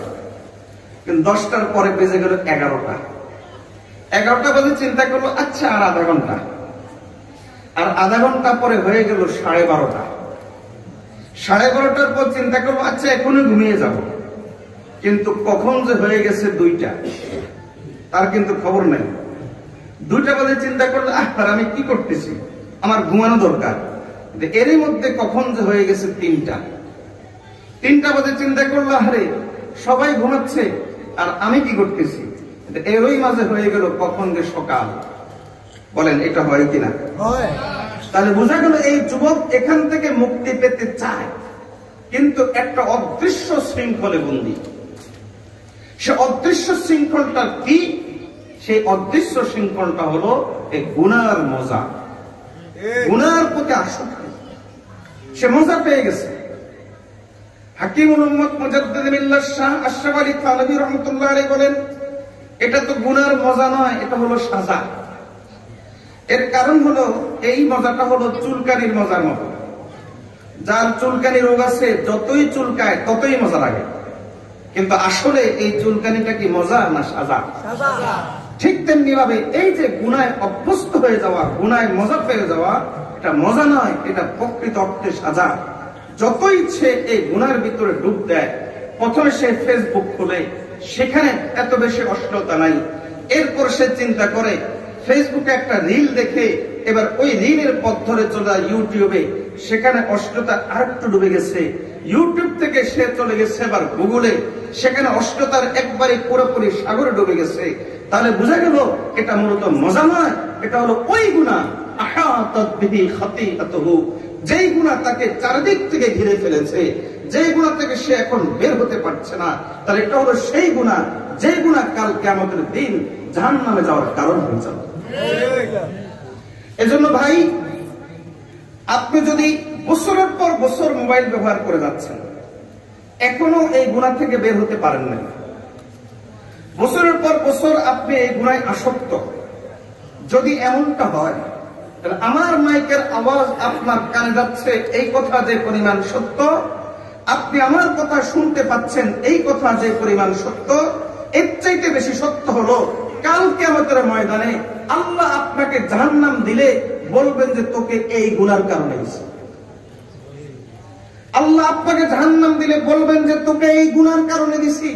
ওই যে 2002 সালে 2010 সালে অ্যান্ড্রয়েড সেটের সাথে তুমি পরিচিত হয়েছিলা, ইন্টারনেট সেটের সাথে পরিচিত হয়েছিলা, আজকে 2024 সাল, একটা যুগ পার হয়ে গেছে, এখনো তুমি এই গুনাহ ছাড়তে পারো নাই। একটা যুগ তোমার জীবন থেকে চলে গেছে, এখনো তোমার রাত এই গুনাহ থেকে নিরাপদ নয়। একটা যুগ তোমার জীবন থেকে চলে গেছে, এখনো তোমার দিনের বেলা এই গুনাহ থেকে নিরাপদ নয়। আমি আল্লাহ তোকে এই গুনার কারণে শাস্তি দিয়েছি, কারণ আমি আল্লাহ বলেছি এই গুনাই কিয়ামতের দিন জাহান্নামে যাওয়ার ইস্য হবে, জাহান্নামে যাওয়ার কারণ হবে। আল্লাহ আমাদেরকে এই গুনাহ থেকে বের হয়ে আসার তৌফিক দান করুন। এখন তো মোবাইলে এমবি কিনে, ঢাকা শহর হলো ওয়াইফাই, এখন গ্রামে গঞ্জে ওয়াইফাই আছে। একটা সময় ছিল যখন কেউ কারো বাসায় মেহমান হতো, মেহমান হলে তখন বলতো, মেজবান বলে দিত, এই যে এখানে ওয়াশরুম, এই যে এখানে হলো অজুখানা, এই যে একটা বদনা পানি ভরে এনে দিত, এই যে এখানে বদনায় পানি রাখলাম। অর্থাৎ রাতে যদি তাহাজ্জুদ পড়ার দরকার হয় যেন অজু করে তাহাজ্জুদ পড়তে পারে, তাহাজ্জুদ না পড়লেও যেন অজু করে ফজরে যেতে পারে, ফজর নামাজ পড়তে পারে, জায়নামাজ এনে দিত। এই জন্য মেজবান যদি এগুলো দিতে ভুলে যেত, তখন মেহমান নিজেই জিজ্ঞেস করত, ওয়াশরুম কোন দিকে, অজুখানা কোন দিকে, কল কোন দিকে। বলেন তো, মেহমান মেজবানের ঘুমানোর আগের কথাবার্তাতে এই টাইপেরই হইত। এখনকার অবস্থা হলো এই, বাসায় যদি ওয়াইফাই থাকে, মেহমান জিজ্ঞেস করে ওয়াইফাই এর পাসওয়ার্ড কত, বুঝেন নাই? এখন আর অজুখানা এই কোন দিকে, গোসলখানা কোন দিকে, ওয়াশরুম কোন দিকে, বাথরুম কোন দিকে, এই কথা জিজ্ঞেস করে না, এখন জিজ্ঞেস করে ওয়াইফাই এর পাসওয়ার্ড কত। এই যে ওয়াইফাই এর পাসওয়ার্ড সে তালাশ করছে, এর অর্থ হলো সে এখন ল্যাপের নিচে, তোষকের নিচে ব্যভিচারের মধ্যে হারিয়ে যাবে, ব্যভিচারের জগতে ডুবে যাবে, বিশ্বাসের সাথে তার রাত কাটবে, সারা রাত জাগবে, আর দিনের বেলা 10টা 11টা 12টা পর্যন্ত ঘুমাবে। চিড়িয়াখানার সেই প্রাণীটার মতো, যাকে বলা হয় নিশাচর প্রাণী, সারা রাত জাগে আর সারাদিন ঘুমায়। আমাদের সমাজের যুবকরা এখন আজ এত পশুতে পরিণত হয়েছে, নিশাচর পশুর মতো হয়ে গেছে, সারা রাত জাগে আর সারা রাত ঘুমায়। বলেন হচ্ছে কিনা? এরকম হচ্ছে কিনা বলেন? এই গুনাহ যে আমাদের অন্তরে মাঝে মাঝে দাগ কাটে না তা নয়, বরং এই গুনাহ প্রকাশ পেয়ে যাক, মানুষ জেনে ফেলুক, এই ব্যাপারে যে আমরা ভয় করি না তাও নয়। এই যে মানুষ জেনে ফেলুক, যদি জেনে ফেলে তাহলে আমার ইজ্জতের তো ফালুদা হয়ে যাবে, এই ভয়টা যে আমরা করি এটা ঈমানের আলামত। বলেন এটা কিসের আলামত? রাসূলুল্লাহ সাল্লাল্লাহু আলাইহি ওয়াসাল্লাম বলেন, আল ইসমু মা হাকা বিহি নাফসুক, গুনাহ হলো সেটাই যেটা তোমার অন্তর ফটফট করবে। তুমি করছোটা কি? তোমার সময়টাকে তুমি এভাবে কেন নষ্ট করছো? তুমি তোমার যৌবনটাকে এভাবে কেন নষ্ট করছো? একটা সময় তো তুমি বিয়ে শাদী করতে পারবে না, তোমার যৌবনের আগেই শেষ। তুমি তো তোমার যৌবনটাকে এভাবে নষ্ট করে ফেলছো, কেন তুমি নষ্ট করছো? এই যে অন্তর যে খটখটানি, নবীজি সাল্লাল্লাহু আলাইহি ওয়াসাল্লাম বলেন যে এটা ঈমানের আলামত। ওয়ায়াকরাহু আইয়াত্তালিয়া আলাইহিন নাস, আর সে যদি এই কথা অপছন্দ করে যে আমার রাতের 2টার অপরাধ যেন মানুষ না জানে, আমার রাতের 10টার অপরাধ যেন মানুষ না জানে, লোকচক্ষুর আড়ালের অপরাধ, টয়লেটে বসে বসে আমি যে অপরাধ করেছি এগুলো যেন মানুষ না জানে, দরজা জানলা বন্ধ করে আমি যে গুনাহগুলো করেছি এগুলো যেন মানুষ না জানে, এই যে ভয়টা করে, এই ভয়টা হলো ঈমানের আলামত। আপনি অমুসলিম দেশগুলোতে দেখবেন ব্যভিচার করার ক্ষেত্রে তাদের কোনো ভয়ভীতি নেই, স্বামী স্ত্রী লাগে না, বরং তাদের মধ্যে কিছু নতুন নতুন আত্মীয় আছে। নতুন নতুন আত্মীয় কি? যে আত্মীয়র নাম কোরআন হাদিসে নাই, যে আত্মীয়ের নাম না আল্লাহ বলেছেন, যে আত্মীয়ের নাম না রাসূল সাল্লাল্লাহু আলাইহি ওয়াসাল্লাম বলেছেন, সে আত্মীয় কি? সে আত্মীয় হলো বয়ফ্রেন্ড।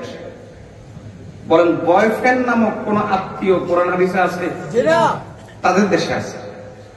বয়ফ্রেন্ডের মর্যাদা তাদের সাংবিধানিক ভাবে স্বামীর মতো, সাংবিধানিক ভাবে তাদের দেশে বয়ফ্রেন্ডের মর্যাদা হলো স্বামীর স্তরে। তাদের দেশে আছে গার্লফ্রেন্ড। গার্লফ্রেন্ড নামক কোন আত্মীয় ইসলামে আছে? তাদের দেশে আছে। তাদের দেশে গার্লফ্রেন্ডের মর্যাদা স্ত্রীর সমান। আমাদের দেশও পাশ্চাত্য সংস্কৃতিকে আমরা এতটা বিভোর হয়ে গেছি, এতটাই আমরা পাগল হয়ে গেছি, এবং তাদের উন্নতির মধ্যেই আমরা, তাদের অপসংস্কৃতির মধ্যেই আমরা সংস্কৃতি খুঁজছি, তাদের অষ্টতার মধ্যেই অষ্টতা করতে পারলেই তখন নিজেকে একটা কিছু মনে করি যে আমি এখন জাতে উঠছি। আমার মেয়ে শার্ট প্যান্ট পরে আমার বুক ফুলে যায়, এই চিন্তা করে আমি এখন জাতে উঠছি, আমি এখন জাতে উঠছি, মানুষ এখন আমাকে ধনী বলবে, আধুনিক বলবে। ও আল্লাহর বান্দা, তোমার মেয়ে 20,000 মধ্যে কোন আধুনিকতা নাই।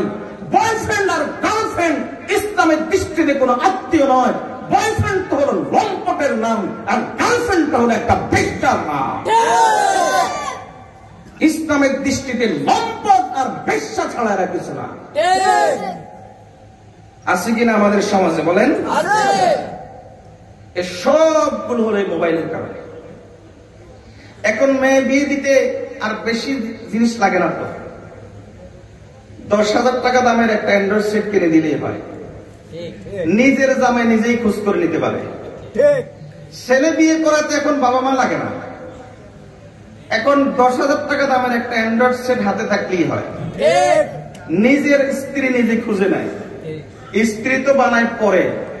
এর আগে যে কখনো হাতের ব্যভিচার, কখনো কানের ব্যভিচার, কখনো জবানের ব্যভিচার, কখনো চোখের ব্যভিচার, কখনো মস্তিষ্কের ব্যভিচার, কি পরিমাণ হয় আল্লাহ ভালো জানেন। খুব ভালো করে বুঝেন। হাদিসের মধ্যে এসেছে রাসূলুল্লাহ সাল্লাল্লাহু আলাইহি ওয়াসাল্লাম বলেন, 3টা গুনার শাস্তি আল্লাহ তাআলা দুনিয়াতে দিবেন, আখিরাতেও দিবেন। আর বাকি গুনার শাস্তি আল্লাহ তাআলা আখিরাতের জন্য হয়তো বিলম্বিত করবেন, অথবা আল্লাহ মাফ করে দেবেন। আর 3টা গুনার শাস্তি নবী সাল্লাল্লাহু আলাইহি ওয়াসাল্লাম, কুল্লু যুনুবিন ইউআখিরুল্লাহু তাআলা ইলা ইয়াউমিল কিয়ামাতি মা শাআ ইল্লাল বাগ ওয়া কাতিআতুর রহিম ওয়া উকুকুল ওয়ালিদাইন নবী সাল্লাল্লাহু আলাইহি ওয়াসাল্লাম বলেন, প্রত্যেক গুনাহকে আল্লাহ তাআলা কিয়ামত পর্যন্ত, বিচার দিবস পর্যন্ত বিলম্বিত করবেন। যদি এর আগে তওবা করে আল্লাহ মাফ করে দিবেন।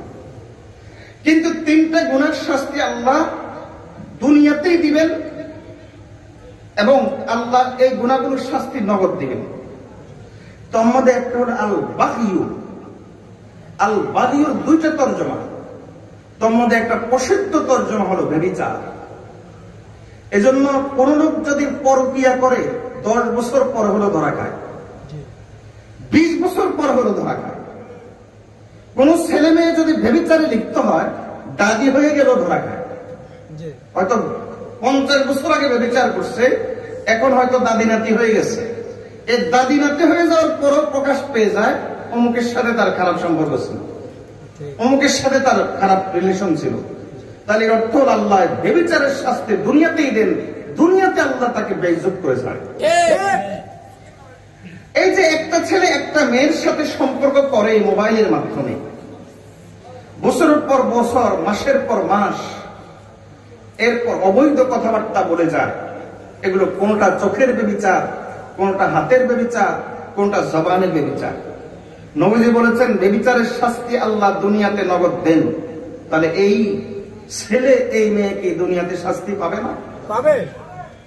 যার কারণে যখন বিয়ে শাদী করে পারিবারিক জীবনে আর শান্তি থাকে না। এখন স্বামী স্ত্রীর দিকে সন্দেহের দিকে দৃষ্টিতে তাকায়, স্ত্রী স্বামীর দিকে সন্দেহের দৃষ্টিতে তাকায়। স্বামী মনে করে আমার বউয়ের সাথে আরেকজনের সম্পর্ক আছে, কারণ স্বামী যে আগেই লম্পট ছিল। স্ত্রী মনে করে আমার স্বামীর সাথে আরেকজনের আগেই সম্পর্ক আছে, এর কারণে স্ত্রী যে ওই টাইপের। কারণ আল্লাহ তাআলা কোরআন মজিদের মধ্যে পরিষ্কার ভাষায় বলেছেন, পবিত্রর জন্য আল্লাহ পবিত্র মিলান, খবিশের জন্য আল্লাহ খবিশ মিলান।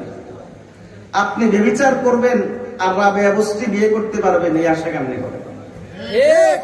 আপনি ব্যভিচার করবেন, আরেকটা ছেলের সাথে সম্পর্ক রাখবেন, আর আপনি যুগের আব্দুল কাদের জিলানীর সাথে বিয়ে করবেন, এই আশা কেমনে করেন? তাহলে বোঝা গেল খবিশের সাথে খবিশ মিলে। এই খবিশ, এই লম্পট আগ থেকে যেহেতু তার মাথার ভিতরে ব্যভিচার কিলবিল করে, এজন্য বিয়ে হয়ে যাওয়ার পর এখন স্ত্রীকে আর ভালো চোখে দেখতে পারে না, সন্দেহের চোখে তাকায়। স্ত্রীও তার স্বামীর দিকে সন্দেহের চোখে তাকায়। আর দাম্পত্য জীবনে বিশৃঙ্খলা, অশান্তি আনার পিছনে সবচেয়ে বড় কারণ হলো এই সন্দেহ। কারণ স্বামী স্ত্রীর মধ্যে যদি একবার সন্দেহ ঢুকে যায়, তাহলে এর জান্নাতুল ফেরদাউসে নিলেও শান্তিতে রাখতে পারবে না। এই স্বামী স্ত্রীর ভিতরে একবার সন্দেহ যদি ঢুকে যায়, তাহলে জান্নাতে গেলে অশান্তি আসবে, জান্নাতে গেলে অশান্তিতে থাকবে। তাহলে এই সবগুলোর পিছনে মূল কারণ কি? এ মোবাইল। বলেন তো, বিগত কয়েক বছর আগেও তালাকের সংখ্যা কি এই পরিমাণ দেখছেন? এখন আছে? প্রশ্ন হলো তালাকের সংখ্যা কেন বাড়বে? বরং তালাকের সংখ্যা আপনাদের ধারণা তো যে পরিমাণ বেড়েছে, আপনাদের ধারণায় যে পরিমাণ বেড়েছে, বাস্তবতা হলো তালাকের সংখ্যা এর চাইতে কয়েক গুণ নয়, বহু গুণে বেশি। কারণ বহু পরিবার এমন আছে তালাক হয়ে গেছে, তালাক হয়ে যায় কিন্তু প্রকাশ করে না। কেন প্রকাশ করে না? সামাজিক মান সম্মানের ভয়, অথবা ছেলে মেয়ে বড় হয়ে গেছে, এখন তাদের সামনে কি জবাব দিবে? নাতি নাতনি আছে, তাদের সামনে কি জবাব দিবে? ফলে বছরের পর বছর ব্যভিচার করে যায়, একসাথে থাকে, পর নারী পর পুরুষ ইসলামের দৃষ্টিতে, আর মানুষের চোখে সে স্বামী স্ত্রী একসাথে থাকে বছরের পর বছর, আর ব্যভিচার করে যাচ্ছে। এরকম বহু লোক আছে। এর পেছনেও একটা বড় কারণ হলো কিন্তু এই মিডিয়া। এই মিডিয়ার যেটা একটা বড় বাহন হলো মোবাইল। কারণ মিডিয়াগুলোতে শিখায় এই কথা যে 3 তালাকে তালাক হয় না, রাগের মাথায় তালাক দিলে তালাক হয় না। নাটক, সিনেমা এগুলো শিখায় যে প্রেম এটা পবিত্র জিনিস। এমন ভাবে শিখায় যে প্রেম করছি তো কি হয়েছে, আমি কি কোনো খারাপ কাজ করছি নাকি? এমন ভাবে শিখায় যে 3 তালাক দিলে তো কি হয়েছে, তালাক তো হয় নাই। আবার শিখানো হয় রাগের মাথায় তালাক দিলে কি হয়েছে, তো তালাক তো হয় নাই। এই মোবাইলকে এখন বড় মুফতি সাহেব বানায়। এখন তার কাছে আর মুফতি সাহেবের দরকার নেই, এখন তার কাছে বড় মুফতি হলো মিস্টার ইউটিউব। তার কাছে বড় মুক্তি হলো হযরত মাওলানা গুগল। কথা বুঝাইতে পারি না? তার কাছে বড় মুক্তি হলো হযরত মাওলানা ইউটিউব সাহেব। এবার সেখান থেকে সে সার্চ দেয়, আর আলেম ওলামার কাছে সরানো যায় না, অথবা কোনোভাবে একটা ফাঁক ফোকর যখন খুঁজে পায়, তখন ওই ফাঁক ফোকর খুঁজে পাওয়ার পরে বিভ্রান্ত হয়ে ওই বিভ্রান্তি নিয়ে বসে থাকে, আর বছরের পর বছর ব্যভিচার করে যায়। আছে কিনা সমাজে?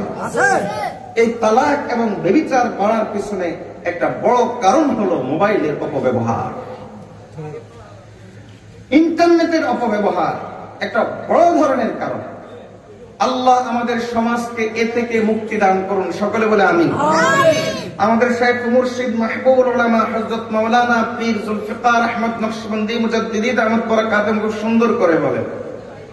তিনি বলেন যে তোমরা বলো মোবাইল সেলফোন, আমি বলি এটা হেল ফোন। হেল বুঝছেন তো? হেল মানে জাহান্নাম, আগুন। তো তোমরা বলো সেলফোন, আমার দৃষ্টিতে বর্তমানে এটা হলো হেল ফোন। তোমরা বলো ইন্টারনেট, আমি বলি ইন্টারনেট নয়, এন্টার দা নেট। সে মূলত জালে প্রবেশ করেছে। আমি বলি সে এটা হেলফোন, এর অর্থ হলো সে এই মোবাইলের মাধ্যমে জাহান্নামে প্রবেশ করছে। তাহলে বর্তমানে এই মোবাইলটা আসলে মোবাইল নয়, সেলফোন নয়, হেলফোনে পরিণত হয়েছে। ইন্টারনেট আর ইন্টারনেট থাকে নাই, এন্টার দা নেট, জালে প্রবেশ করায় পরিণত হয়েছে। এর অর্থ এই নয় যে আমি মোবাইল ব্যবহার করাটাকে আমি হারাম বলে দিচ্ছি, বিষয়টা এমন নয়।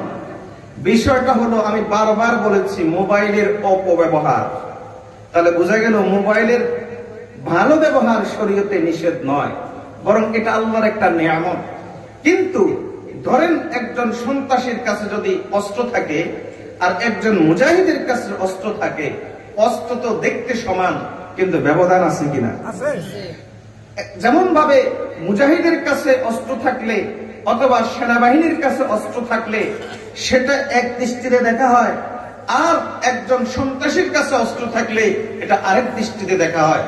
যতক্ষণ পর্যন্ত আপনি আপনার নফসের বিরুদ্ধে জিহাদ করতে পারবেন না, ততক্ষণ পর্যন্ত মোবাইল নামক অস্ত্র আপনার জন্য হারাম। আর যদি আপনি আপনার নফসের বিরুদ্ধে জিহাদ করে মোবাইলের সঠিক ব্যবহার করতে পারেন, তাহলে আপনার জন্য মোবাইল ব্যবহার কেবল বৈধই নয়, বরং নিয়ামতের একটা সুন্দর প্রয়োগ। তাহলে মূল হলো নফসের বিরুদ্ধে মুজাহাদা করা। আলোচনা এবার গুছিয়ে নিচ্ছি চিকিৎসায় চলে গিয়ে। আমরা এই মোবাইলের অপব্যবহার থেকে কিভাবে বাঁচতে পারি? আমি আপাতত আপনাদেরকে 6টা ছোট্ট করে পরামর্শ দিয়ে যাব। এই 6টা পরামর্শ মানতে পারবেন তো ইনশাআল্লাহ? ইনশাআল্লাহ। কেউ যদি বলেন যে আমি একদিনে আব্দুল কাদের জিলানী হয়ে যাব, এটা প্রায় অসম্ভব। কেউ যদি মনে করেন আমি একদিনে বাইজিদ বুস্তামি হয়ে যাব, এটা প্রায় অসম্ভব। তবে আপনাকে হিম্মত করতে হবে। তাহলে প্রথম কাজ হলো আমাদের হিম্মত করা। বলেন প্রথম কাজ কি? হিম্মত করা। হিম্মত অনেক বড় জিনিস। হাদিসে রাসূলুল্লাহ সাল্লাল্লাহু আলাইহি ওয়াসাল্লাম বলেন যে তুমি হিম্মত করে যদি এক বিঘত আগাও আল্লাহর দিকে। হাদিসে কুদসি নবীজি আল্লাহর কথা শোনাচ্ছেন যে আমি আল্লাহ তোমার দিকে 1 হাত অগ্রসর হব। তুমি যদি 1 হাত অগ্রসর হও, আমি আল্লাহ তোমার দিকে 2 হাত অগ্রসর হব। তুমি যদি 2 হাত অগ্রসর হও, আমি আল্লাহ তোমার দিকে এর ডাবল অগ্রসর হব। তুমি যদি আমার দিকে হেঁটে হেঁটে আসতে থাকো, আল্লাহ বলেন আতাইতু ইলাইকা হারওয়ালাতান, আমি আল্লাহ তোমার দিকে দৌড়ে দৌড়ে চলে যাব। সুবহানাল্লাহ। প্রথম হলো হিম্মত করা।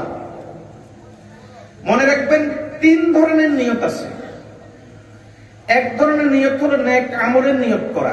যেমন আপনি নিয়ত করলেন 500 টাকা সদকা দিবেন, এই নিয়তের অনেক ফজিলত আছে। সদকা দিতে পারেন নাই কোনো কারণে, কিন্তু আপনার নিয়তের মধ্যে আন্তরিকতার অভাব ছিল না, তাহলে আল্লাহ তাআলা এই 500 টাকা নিয়ত করার কারণে আপনার আমলনামায় 500 টাকা সদকার সওয়াব দিয়ে দিবেন। সুবহানাল্লাহ। আপনি আন্তরিকতার সাথে নিয়ত করার পরে 500 টাকা সদকা করতে পেরেছেন, তাহলে আল্লাহ কমপক্ষে 10 গুণ বাড়িয়ে 5000 নেকি আপনার আমলনামায় দিয়ে দিবেন। সুবহানাল্লাহ। এটা হলো নেক আমল করার নিয়ত। আপনি নিয়ত করেছেন জিকিরের মজলিসে যাবেন, নিয়ত করেছেন দাওয়াতে তাবলীগে যাবেন, নিয়ত করেছেন ওয়াজ মাহফিলে যাবেন, নিয়ত করেছেন হজে যাবেন, নিয়ত করেছেন উমরায় যাবেন। এগুলো হলো নেক আমল করার নিয়ত।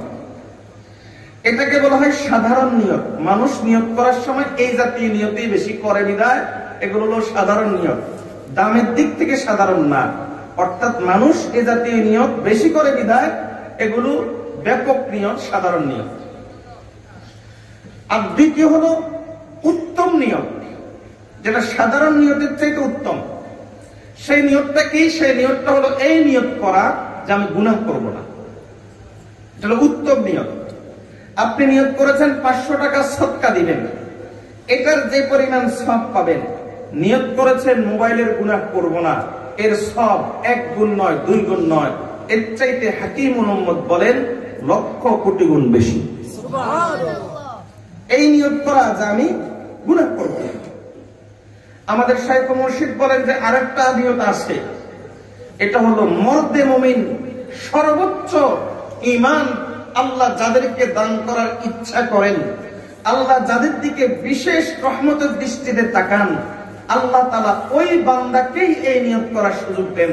সেই নিয়তটা কি? সেই নিয়তটা হলো এই নিয়ত করা গুনার সুযোগ পাইলেও গুনাহ করবে না। এটা সর্বোত্তম নিয়ত। তাহলে একটা হলো সাধারণ নিয়ত, এরও অনেক ফজিলত আছে। আরেকটা হলো উত্তম নিয়ত, এটা সাধারণ নিয়তের চাইতে বহুগুণে ফজিলতপূর্ণ। উত্তম নিয়ত হলো আমি কোনো গুনাহ করব না, এই নিয়ত করা। আর আরেকটা হলো সর্বোত্তম নিয়ত। সর্বোত্তম নিয়ত হলো এই নিয়ত করা যে আমি গুনার সুযোগ পাইলেও গুনাহ করব না। আপনার প্রথম কাজ হলো হিম্মত করে সর্বোত্তম নিয়ত আজকের এই মজলিস থেকে করেন যে আমি এই গুনার সুযোগ পাইলেও করব না। বলেন বলেন না, গুনার সুযোগ পাইলেও করব না, মোবাইলের গুনার সুযোগ পাইলেও করব না। দরজা জানলা বন্ধ, কেউ আপনাকে দেখে না, আপনি মনে করেন আপনাকে কেউ দেখে না। ইমাম আজম আবু হানিফা রাহমাতুল্লাহর উস্তাদ হযরত আতা ইবনে আবি রাবাহ রাহমাতুল্লাহ আলাইহি বলতেন, তুমি মনে করো তোমাকে কেউ দেখে না, একটু চিন্তা করে দেখো তো আসলেই কি তোমাকে কেউ দেখে না? বলেন দেখেন কে? আল্লাহ। ফাস্তাহি মিন নাজদিল ইলাহি ফাইন্নাহু ইয়ারাকা ফিজ জালামি। সুতরাং হিম্মত করেন যে আমি যত অন্ধকার কুঠুরিতে গুনাহ করি না কেন, লেপের নিচে, তোষকের নিচে, কম্বলের নিচে গুনাহ করি না কেন, লোকচক্ষুর আড়ালে গুনাহ করি না কেন, রাতের 12টা 1টা 2টায় গুনাহ করি না কেন, দরজা জানলা বন্ধ করে গুনাহ করি না কেন, কিন্তু মাখলুকের চোখ আর আল্লাহর চোখ তো সমান না। আল্লাহ তো আমাকে এই অবস্থাতেও দেখতে পান। 7 স্তর জমিনের নিচে একটা ছোট্ট পিপিলাকে আল্লাহ যে পরিমাণ দেখতে পান, আফ্রিকার গহীন জঙ্গলে যেখানে সূর্যের আলো পৌঁছে না দিনের বেলা, সেখানে ছোট্ট ছোট্ট কিছু গর্ত আছে, ওই গর্তের ভিতরে কিছু কালো পিপিলিকা আছে। ওই পিপিলিকাগুলোর সাইজ হলো একবারে সুয়ের মাথার মতো। আমি তাফসিরে কুরতুবীর ভাষা বলতেছি, ওই পিপিলিকাগুলোর সাইজ হলো একবারে সুয়ের মাথার মতো। আল্লাহ বলেন যে এই পিপিলিকাগুলোর সাইজ যত ছোটই হোক না কেন, নিশ্চয়ই তাদের হাত পা আছে। হাত পা যত ছোটই হোক না কেন, নিশ্চয়ই ওই হাত পায়ের নড়াচড়া আছে। আল্লাহ বলেন যে জিব্রাইল তার ডানাগুলো মেলে দিলে তখন এক ডানা পৃথিবীর এক প্রান্তে চলে যায়, আরেক প্রান্তে আরেক ডানা চলে যায়। 500 ডানার সামান্য আগা দিয়ে যদি পৃথিবীটাকে আঁচড় মারে, পৃথিবীটা উলট পালট হয়ে যাবে। এত বিশাল জিব্রাইলকে আমি আল্লাহ যেই মাপে দেখি, যেইভাবে দেখি, ঠিক সমানভাবে আফ্রিকার গহীন জঙ্গলে ওই ছোট্ট পিপিলিকা, ওই ছোট্ট কালো কালো পা গুলো যখন নড়াচড়া করে, আমি আল্লাহ সেটাও দেখি, সমানভাবে শুনি। তাহলে বলেন তো, এই গভীর অন্ধকারে লোকচক্ষুর আড়ালে আমি যখন এই গুনাহ করি, আমার আল্লাহ দেখেন কিনা? আমার আল্লাহ সেখানে থাকেন কিনা? যদি আল্লাহ সেখানে থাকেন, তাহলে আপনি গুনাহটা করার সাহসটা কেমনে করেন? এজন্য প্রথমে এই কথা নিয়ত করবেন, আমি গুনার সুযোগ পাইলেও গুনাহ করব না। বলেন গুনার সুযোগ পাইলেও গুনাহ করব না। বলেন সবাই গুনার সুযোগ পাইলেও গুনাহ করব না। বিশেষ করে মোবাইলের গুনাহ বলতে ভয় লাগে নাকি? যদি গুনাহ ছেড়ে দিতে হয় তাহলে তো মজা শেষ। আপনি যদি গুনাহ ছেড়ে দিতে হয় তাহলে তো নাজাত পেয়ে গেলেন, পার পেয়ে গেলেন। আর যদি গুনাহ ছাড়তে না পারেন তাহলে আমি আবারও আলোচনার শুরুর দিকটা খেয়াল করিয়ে দিচ্ছি। আপনি যদি হিসাব করেন, যদি একটু চোখ বন্ধ করে চিন্তা করেন, আচ্ছা আল্লাহ যদি আমাকে মাফ না করেন, যদি আমাকে জাহান্নামে যেতে হয়, তাহলে কোন গুনার কারণে যেতে হবে? এই চিন্তা যদি আপনি করেন, তাহলে কোরআন মাজিদে আল্লাহ আপনার এই চিন্তার জবাবও দিয়ে দিয়েছেন, বান্দা আমি তোর ওই গুনার কারণে তোকে জাহান্নামে নিব যেই গুনাহ তোকে চারিদিক থেকে ঘিরে ফেলেছে, যেই গুনাহ তুই ছাড়তে পারিস না, যেই গুনার পর তুই বছরের পর বছর আসক্ত, যেই গুনাহ তুই বছরের পর বছর করে যাচ্ছিস। এই যে মোবাইলের গুনাহ, দিনের পর দিন, মাসের পর মাস, প্রতি মাসে এমবি কিনে কিনে, জিবি কিনে কিনে আমি যে গুনাহ মাসের পর মাস করে যাচ্ছি, আমি আবারও বলছি কসম আল্লাহর, আমার আওয়াজ আপনার কানে যাচ্ছে, এটা যে পরিমাণ সত্য, এর চাইতে বেশি সত্য হলো কিয়ামতের দিন যদি আপনি জাহান্নামে যান, তাহলে কোন গুনার কারণে যাবেন? তাহলে এই গুনাহটার কারণে যাবেন। আপনাকে নির্দিষ্ট করে দিচ্ছে এই গুনাহটার কারণে যাবেন। আপনার কাছে কি জাহান্নাম খুব সহজ মনে হয়? জাহান্নামের আলোচনা আজকে আমার আলোচ্য বিষয় নয়। আমি শুধু আমার ছোট্ট একটা অভিজ্ঞতা শেয়ার করি। আমি একবার নারায়ণগঞ্জে একটা মাহফিলে গিয়েছিলাম। তো এরকম এশার পরপরই আমার আলোচনা ছিল। এশার পরে আমি আলোচনা করতে পারছিলাম না একটা আওয়াজের কারণে। কেস একটা আওয়াজ, বুঝলাম যে একটা ফ্যাক্টরি বা মিল কারখানার আওয়াজ। তো খানা খেতে বসে আমি বললাম যে কিসের আওয়াজ ভাই এটা? তখন একজন বলল যে এটা পাশে একটা রডের ফ্যাক্টরি আছে, ওই ফ্যাক্টরির আওয়াজ। কৌতূহল জাগলো, জীবনে রড কত দেখলাম, রডের ফ্যাক্টরি তো কখনো দেখিনি, রডের কারখানা তো কখনো দেখিনি। এজন্য একজনকে বললাম আমাকে কি একটু ভিতরে নেওয়া যাবে? একজন বলল যে আমি পারবো হুজুর, আমি ওখানেই চাকরি করি। তো আসার পথে ঢুকলাম ভিতরে, দেখলাম যে ভাঙ্গারিগুলো, লোহার যে ভাঙ্গারিগুলো আছে সেগুলোকে একদিক থেকে দেওয়া হচ্ছে, আর আরেক দিক থেকে ওই ভাঙ্গারিগুলো ঠিক এরকম পানির মতো লাল টকটকা, পানির মতোই তরল, আর রং হলো একবারে স্বর্ণের মতো টকটক লাল, আর একটু লাল। এই টকটকা লাল তরল পদার্থগুলো পানির মতো পড়ছে, পানির স্রোতের মতো পড়ছে। সঙ্গে সঙ্গে আমার অন্তরটা কেঁপে উঠল। দুনিয়ার আগুনের ভয়াবহতা যদি এই পরিমাণ হয়, এই ভাঙ্গারি লোহাগুলোকে গলিয়ে দিচ্ছে, পানির মতো তরল করে দিচ্ছে, তা না জানি জাহান্নামের আগুনের অবস্থা কেমন হবে। জাহান্নামের আগুনের অবস্থা না জানি কেমন হবে। আল্লাহ তাআলা কোরআন মাজিদের মধ্যে বলেন, আফরাইতুমুন নারুল্লাতী তুরুন, এই যে তুমি আগুন জ্বালাও, আগুন জ্বালানোর সময় তুমি কি দেখো না? ও আল্লাহর বান্দা, যে মোবাইলের অপব্যবহার করে আমি এই কবিরা গুনাহ করে যাচ্ছি, আল্লাহর কসম করে বলতেছি কিয়ামতের দিন এই মোবাইলটাকে জাহান্নামের আগুনের মধ্যে গলিয়ে আপনার ওই কানে ঢালা হবে যেই কানে বেশ্যার আওয়াজ আপনার গিয়েছে, ওই চোখে আপনার ফেলা হবে যেই চোখের মধ্যে, যেই চোখ দিয়ে আপনি ওই বেশ্যার ল্যাংটা ছবিগুলো দেখেছেন। কসম আল্লাহ, যেন হুঁশিয়ার ভাই, খুব হুঁশিয়ার, হিম্মত করতেই হবে যদি জাহান্নাম থেকে বাঁচতে চাই। আর যদি বলি যে না নিয়ে মোবাইলের গুলা ছাড়বো না, তাহলে ভাই কেউ যদি আত্মহত্যা করতে চায় তাহলে বলেন কে আছে জগতে তাকে রক্ষা করার? কেউ যদি বলে যে আমি আমার পায়ের মধ্যে কুড়াল মারবো, তাহলে কে আছে আপনাকে রক্ষা করবে?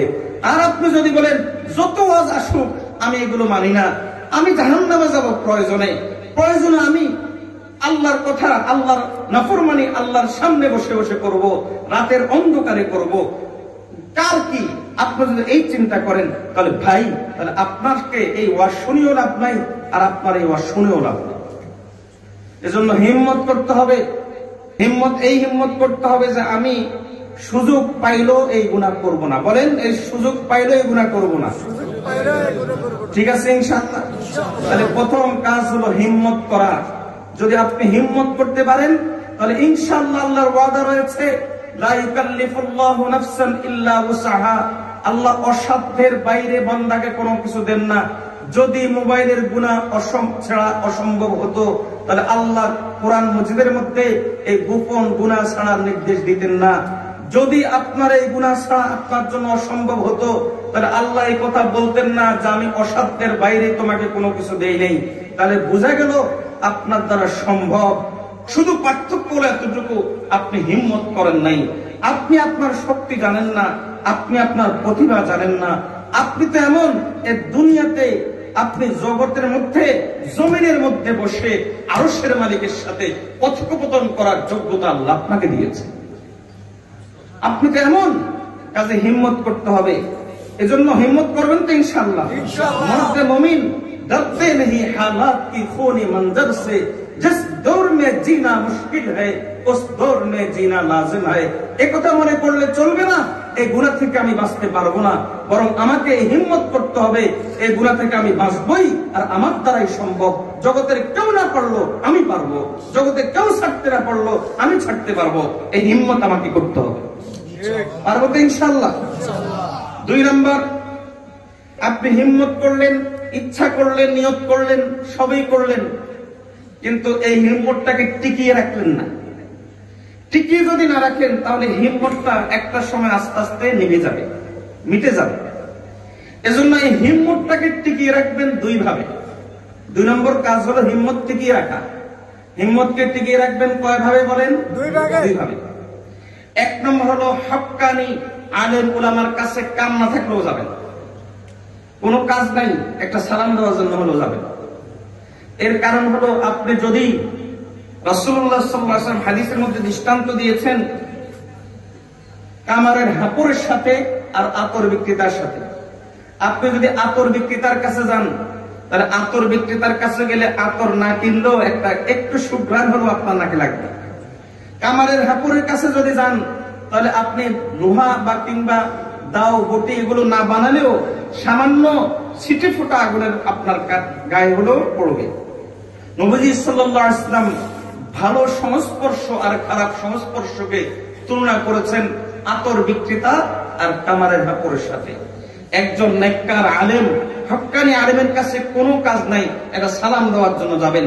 এই যে সালাম দিলেন হয়তো 1 সেকেন্ড, এই 1 সেকেন্ডে আপনার দিলের মধ্যে একটা ধাক্কা কিন্তু চলে এসেছে।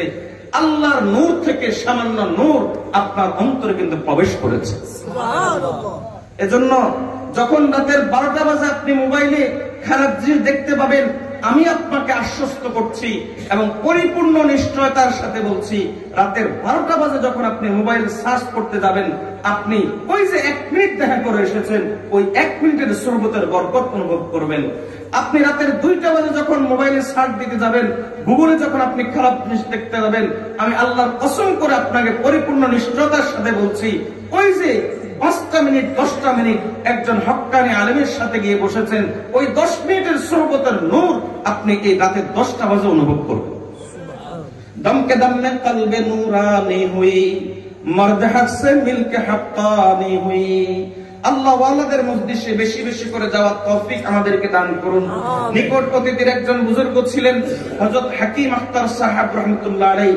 ওনাকে এক লোক জিজ্ঞেস করলো, হযরত বলে কি? শুনেছি মা বাবার চেহারার দিকে তাকালে নাকি বাইতুল্লাহ দেখার সওয়াব পাওয়া যায়। আমার প্রশ্ন হলো, একজন নেক মানুষের চেহারার দিকে তাকালে কি পাওয়া যায়? হযরত তখন বললেন, শুনো, মা বাবার চেহারার দিকে তাকালে বাইতুল্লাহ পাওয়া যায়, আর একজন আল্লাহ ওয়ালার দিকে তাকালে আল্লাহ পাওয়া যায়।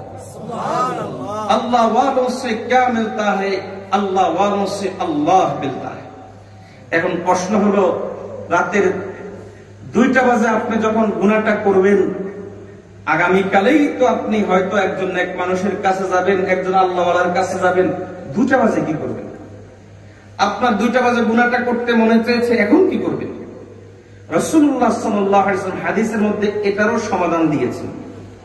হযরত সাহাবী আবু যর গিফারি রাদিয়াল্লাহু তাআলা নবীজি সাল্লাল্লাহু আলাইহি ওয়াসাল্লাম থেকে হাদিস বর্ণনা করেন।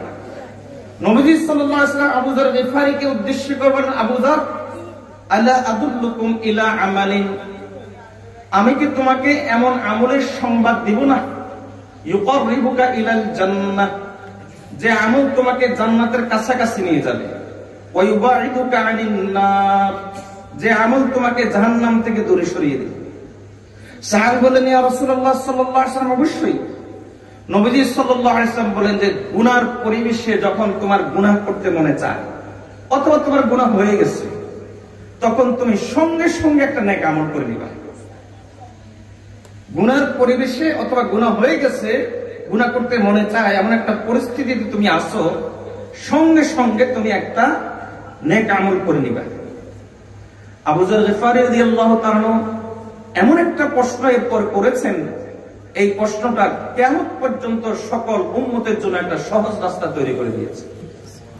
আবু যর গিফারী রাদিয়াল্লাহু তাআলা বলেন, ইয়া রাসূলুল্লাহ সাল্লাল্লাহু আলাইহি ওয়াসাল্লাম, আমিনাল হাসানাতি লা ইলাহা ইল্লাল্লাহ। ও আল্লাহর রাসূল সাল্লাল্লাহু আলাইহি ওয়াসাল্লাম, আপনার কাছে আমার প্রশ্ন, লা ইলাহা ইল্লাল্লাহ এটা কি নেক আমল কিনা? এবার আপনি আর এই প্রশ্ন করার সুযোগ নাই, হুজুর রাতের 2টা বাজে আমি কি নেক আমল করব? হুজুর আমি এখন কোথায় আলেম পাবো যে ওনার সোহবতে যাব? এখন কোথায় আমি একজন নেক মানুষ পাবো যে ওনার কাছ থেকে আমি নূর নিয়ে আসবো, গুনাহ থেকে বেঁচে থাকার শক্তি আমি সঞ্চয় করব? এই কথা বলার সুযোগ নাই, কারণ নবীজি সহজ রাস্তা বলে দিয়েছেন। এখন আপনার জন্য এখন গুনাহ করতে মনে যাচ্ছে, নবীজি বলেন লা ইলাহা ইল্লাল্লাহ বলা শুরু করে দাও। গুনাহ হয়ে গেছে, নবীজি বলেন লা ইলাহা ইল্লাল্লাহ বলা শুরু করে দাও। কারণ আবু যর গিফারী জিজ্ঞেস করেছেন, ইয়া রাসূলুল্লাহ, গুনার পরিবেশে পড়লে আমি যে নেক আমল করব, কোন নেক আমলটা করব? লা ইলাহা ইল্লাল্লাহ বললে চলবে নাকি? নবীজি সাল্লাল্লাহু আলাইহি ওয়াসাল্লাম বললেন, কেন চলবে না? বরং হিয়া আফদালুল হাসানাত, লা ইলাহা ইল্লাল্লাহ তো সর্বোত্তম একটা নেক আমল। আপনি গুনাহ করেছেন 2 ঘন্টা, 20টা মিনিট কি লা ইলাহা ইল্লাল্লাহ বলতে পারবেন না? গুনাহ করেছেন 20 মিনিট, 2টা মিনিট কি লা ইলাহা ইল্লাল্লাহ বলতে পারবেন না? আচ্ছা 2টা মিনিট আপনি পারলেন না, আমি আপনার কাছে হাতে পায়ে ধরে বলে যাব যে অন্তত 10টা বার হলো লা ইলাহা ইল্লাল্লাহ বলে দিবেন। কারণ আজকে 10 বার বলেছেন, আগামীকাল যখন আবার এই গুনাহ করার জন্য আপনি প্রস্তুতি নেবেন, কসম আল্লাহ গতকালের 10 বার আজকে আপনাকে ক্লিক করবে, গতকালের 10 বার আজকে আপনাকে একটা ধাক্কা দিবে, তুমি কি করলা? গতকালের 10 বারের পরে আজকে দেখবেন আপনার গুনাহ গতকাল 2 ঘন্টা থাকলে আজকে 10টা মিনিট হলো কমেছে। এরপর আবার আপনি আজকে গুনাহটা হয়ে যাওয়ার পরে আবার কিছুক্ষণ লা ইলাহা ইল্লাল্লাহ বলবেন, কসম আল্লাহ এরপর দিন গুনাহ করতে গেলে এর আগের দিনের লা ইলাহা ইল্লাল্লাহ গুলো আপনাকে ধাক্কা মারবে। কি করছো তুমি এখন? তুমি কি করছো? আপনি আল্লাহকে ভুলতে চাবেন, কিন্তু আপনার গুনার মুহূর্তে আল্লাহ আপনাকে ভুলতে দিবে না। दुनिया की मंजरों में भी वो बाखुदा रहे, सबके साथ मिलकर भी सबके साथ मिलकर भी उसके साथ रहे। দুনিয়ার দৃষ্টিতে আপনি এখন কারোর সাথে নাই, হয়তো দুনিয়ার দৃষ্টিতে আপনি অন্যের সাথে আছেন, কিন্তু আল্লাহর দৃষ্টিতে এখন আপনি আল্লাহর সাথেই থাকবেন। পারবেন না এটা ইনশাআল্লাহ? তাহলে দ্বিতীয় কাজ হিম্মতকে ধরে রাখা। হিম্মতকে ধরে রাখার জন্য কয়টা কাজ করতে হবে? 2টা কাজ। 1 নম্বর কাজ হলো নেক মানুষের সাহায্য বেশি বেশি করে নেওয়া, বিশেষ করে হক্কানি আল্লাহওয়ালা আলেমদের সহবতে বেশি বেশি করে যাওয়া। 2 নম্বর কাজ হলো গুনার পরিবেশ সামনে আসলে, গুনার চিন্তা আসলে একটা জিকির শুরু করে দেওয়া, অথবা গুনাহটা হয়ে গেলে এই জিকিরটা কিছুক্ষণ করা, সেটা হলো লা ইলাহা ইল্লাল্লাহ। পারবো তো ইনশাআল্লাহ? 3 নম্বর কাজ, মনে রাখবেন যে একটা জিনিস চিন্তা করবেন, আপনি যে ভালো হতে চান এরপর ভালো হতে পারেন না কেন? নামাজ পড়তে চান এরপরও পারেন না কেন? আজকে আপনি চিন্তা করলেন যে ওয়াজে বসে আর গুনাহটা করব না, এরপরও আমি বলবো যে আপনি পারবেন না এখনো। এরপর আপনি ধাক্কা খাবেন, পড়ে যাবেন, কিন্তু আপনাকে উঠে দাঁড়াতে হবে। কি জন্য উঠে দাঁড়াতে হবে? কারণ আপনার এই কথা চিন্তা করতে হবে যে এই যে আপনি দ্বীনের ক্ষেত্রে, আমলের ক্ষেত্রে সব দিক থেকে পিছিয়ে পড়ছেন, এর পিছনে মূল কারণ কিন্তু আপনার এই গোপন গুনাহ। হাফিজ ইবনুল কাইয়িম রাহিমাহুল্লাহ আলাইহি বলেন, আজমা'আল আরিফুনা আন্না যুনুবাল খালাওয়াত আসলুল ইনতিকাসাত। যত আল্লাহর ওলি পৃথিবীতে অতিবাহিত হয়েছে, সব আল্লাহর ওলি এই ব্যাপারে একমত, মানুষ দ্বীনের ব্যাপারে অগ্রসর হতে পারে না গোপন গুনার কারণে। এই যে আপনি ফজর নামাজ পড়তে পারেন না কেন? আপনার রাতের 2টার ফেসবুক। এই যে মা বোনরা ফজর নামাজ পড়তে পারে না কেন? ওই রাতের 12টার রিমোট কন্ট্রোল, ওই যে রাতের 2টার, রাতের 1টার ফেসবুক। তাহলে সকল দ্বীনের কাছ থেকে পিছিয়ে পড়ার মূল কারণ হলো গোপন গুনাহ। এই যে বহু যুবক মাইকের আওয়াজ কানে গেছে, কিন্তু এখনো এখানে আসতে পারে না কেন? এই মোবাইলের গুনাহ। হয়তো এখন মোবাইলের কোনো গেমে আসক্ত, ফেসবুকে অথবা কোনো মুভি দেখাতে আসক্ত, ওটা ছেড়ে এখানে আসতে পারে না। এভাবে আপনি যখন দেখবেন যে আপনি বিবেচনা করলে দেখবেন মানুষ দ্বীনের কাজ করতে পারে না, আমল করতে পারে না, তওবা করার সুযোগ পায় না, নেক পরিবেশে যেতে পারে না, অর্থাৎ সব দিক থেকে পিছিয়ে পড়ার মূল কারণ একটাই, সেটা হলো গোপন গুনাহ। পিছিয়ে পড়তে পড়তে অবস্থাটা কেমন হয় জানেন? পিছিয়ে পড়তে পড়তে এই ঈমান কতদিন আর টিকে থাকবে? বলেন, একটা লোক যদি 5-6 ঘন্টা মোবাইলের মধ্যে ব্যভিচার দেখতে থাকে, তাহলে তার ঈমানটা কতক্ষণ পর্যন্ত তার সাথে যুদ্ধ করবে বলেন? বরং হাদিসে তো নবী সাল্লাল্লাহু আলাইহি ওয়াসাল্লাম বলেছেন, ব্যভিচার যখন মানুষ লিপ্ত হয়, ব্যভিচারে লিপ্ত হলে তখন ঈমান তার থেকে আলাদা হয়ে যায়, আলাদা হয়ে এক জায়গায় সে ঝুলে থাকে। এরপর ব্যভিচার ছেড়ে দিলে আসে এই 6টা ঘন্টা 5টা ঘন্টা সারা রাত সে যে পর্ন মুভি দেখলো, খারাপ জিনিস দেখলো, হিন্দি ফিল্ম দেখলো, এই 6-7 ঘন্টা তার বডির ভিতরে ঈমান ছিল না। এজন্য এই অবস্থায় যে ব্যক্তি গুনাহের বিষয়ে অভ্যস্ত, তার মনটা হয় গুনার, যে গুনাহে আসক্ত। এজন্য ইবনুল আরবী রাহমাতুল্লাহ আলাইহি আরো কঠিন কথা বলেন।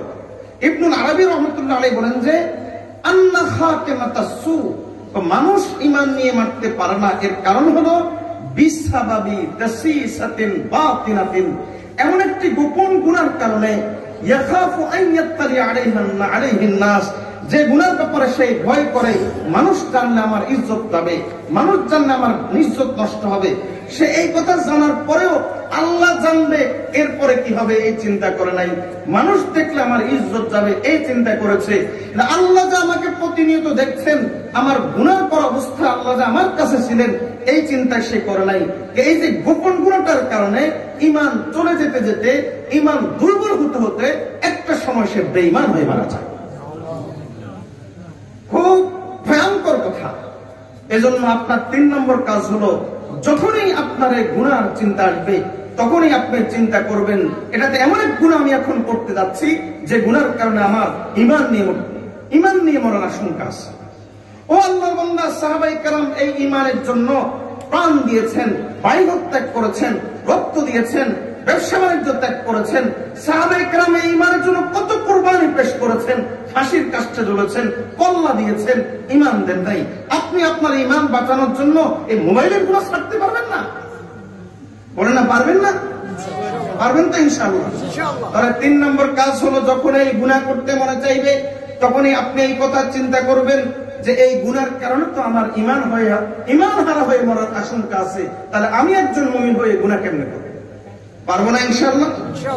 4 নম্বর কাজ, এই গুনাহ এমনিতেই আমরা কম না। ওই যে একজন আল্লাহর ওলি, তিনি খুব সুন্দর করে বলেন, মানুষ খানা খাওয়ার সময় চিন্তা করে হালাল না হারাম, কিন্তু পকেটে কিন্তু তার হারাম টাকা থাকে। তো আমরা এমনি সারাদিন শয়তানকে গালি দিই, শয়তান খারাপ, শয়তান তোর উপর লানত, কিন্তু যখন নির্জনে চলে যায় তখন শয়তানের চাইতে বড় বন্ধু আমাদের আর কেউ নেই। এই জন্য ইবনুল আরবী রাহমাতুল্লাহ আলাইহি খুব সুন্দর করে বলেন, একজন মানুষ সবচাইতে বেশি ক্ষতিগ্রস্ত, জগতের যত মানুষ আছে সবার চাইতে এই লোকটা লুজার, ক্ষতিগ্রস্ত। এটার আলামত কি? আকসারুল খাসিরিনা, যত ক্ষতিগ্রস্ত লুজার লোক আছে তার মধ্যে সবচাইতে ক্ষতিগ্রস্ত হলো ওই লোকটা, মান আবদা যাহিরা আমালিহি বাইনান নাস, যে ব্যক্তি নিজের আমলগুলো মানুষের সামনে প্রকাশ করে, ওয়া বারযা বিল কাবিহি ইলা মান হুয়া আকরাবু ইলাইহি মিন হাবলিল ওয়ারিদ, আর ওই যে গুনাহগুলো আছে সেই গুনাহগুলো সে ওই সত্তার সামনে প্রকাশ করে যে সত্তা তার শাহবাগের কাছে আছে। আমরা মনে করি উপরে উপরে আব্দুল কাদের জিলানী, ভিতরে ভিতরে কিন্তু শয়তানের বন্ধু হলে জগতের কেউ বুঝবে না, জগতের কেউ বুঝবে না, একজন তো বুঝবেন, তিনি কে? আল্লাহ। তাকে কি ধোঁকা দেওয়া যাবে? এজন্য গুনার চিন্তা যখন আসবে তখন একটা জিনিস চিন্তা করবেন, এবং কোরআন মজিদের যদি কোন আলেম মাদ্রাসার ছাত্র হন তাহলে এই আয়াতটা পড়বেন।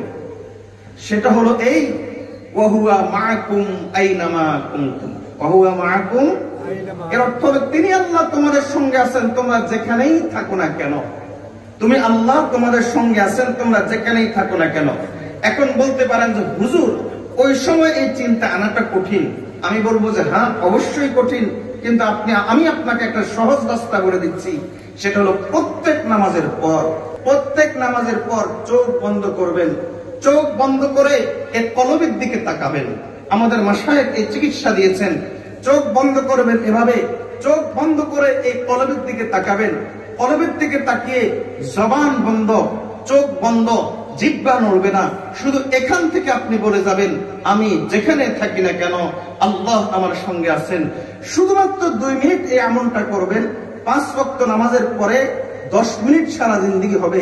এই 10 মিনিট ইনশাআল্লাহ আপনার 23 ঘন্টা 50 মিনিটকে অশ্লীলতা থেকে ইনশাআল্লাহ ধীরে ধীরে আস্তে আস্তে হেফাজত করে দিবে।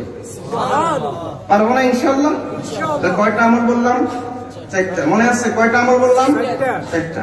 5 নম্বর বিশেষ করে এটা হলো আমাদের মতো যারা বাহ্যিক দৃষ্টিতে দিনদার আর ভিতরে ভিতরে কিন্তু শয়তানি কাজগুলো করি। বাহ্যিক দৃষ্টিতে দাওয়াতে তাবলীগ করি কিন্তু মোবাইলের গুনাহ ছাড়তে পারে নাই। বাহ্যিক দৃষ্টিতে আলেম কিন্তু মোবাইলের গুনাহ ছাড়তে পারে নাই। দায়ী রাখছি কিন্তু মোবাইলের এই গুনাহ ছাড়তে পারে নাই। পাঞ্জাবি পরে টুপি করি কিন্তু মোবাইলের এই গুনাহ ছাড়তে পারে নাই। তাদের জন্য একটা বিশেষ চিকিৎসা, একটা হাদিস। এই হাদিসটা পুরোপুরি মনে রাখা লাগবে না, শুধু বিষয়বস্তু মনে রাখতেই হবে। এই হাদিসটাকে বলা হয় হাদিসে সাওবান।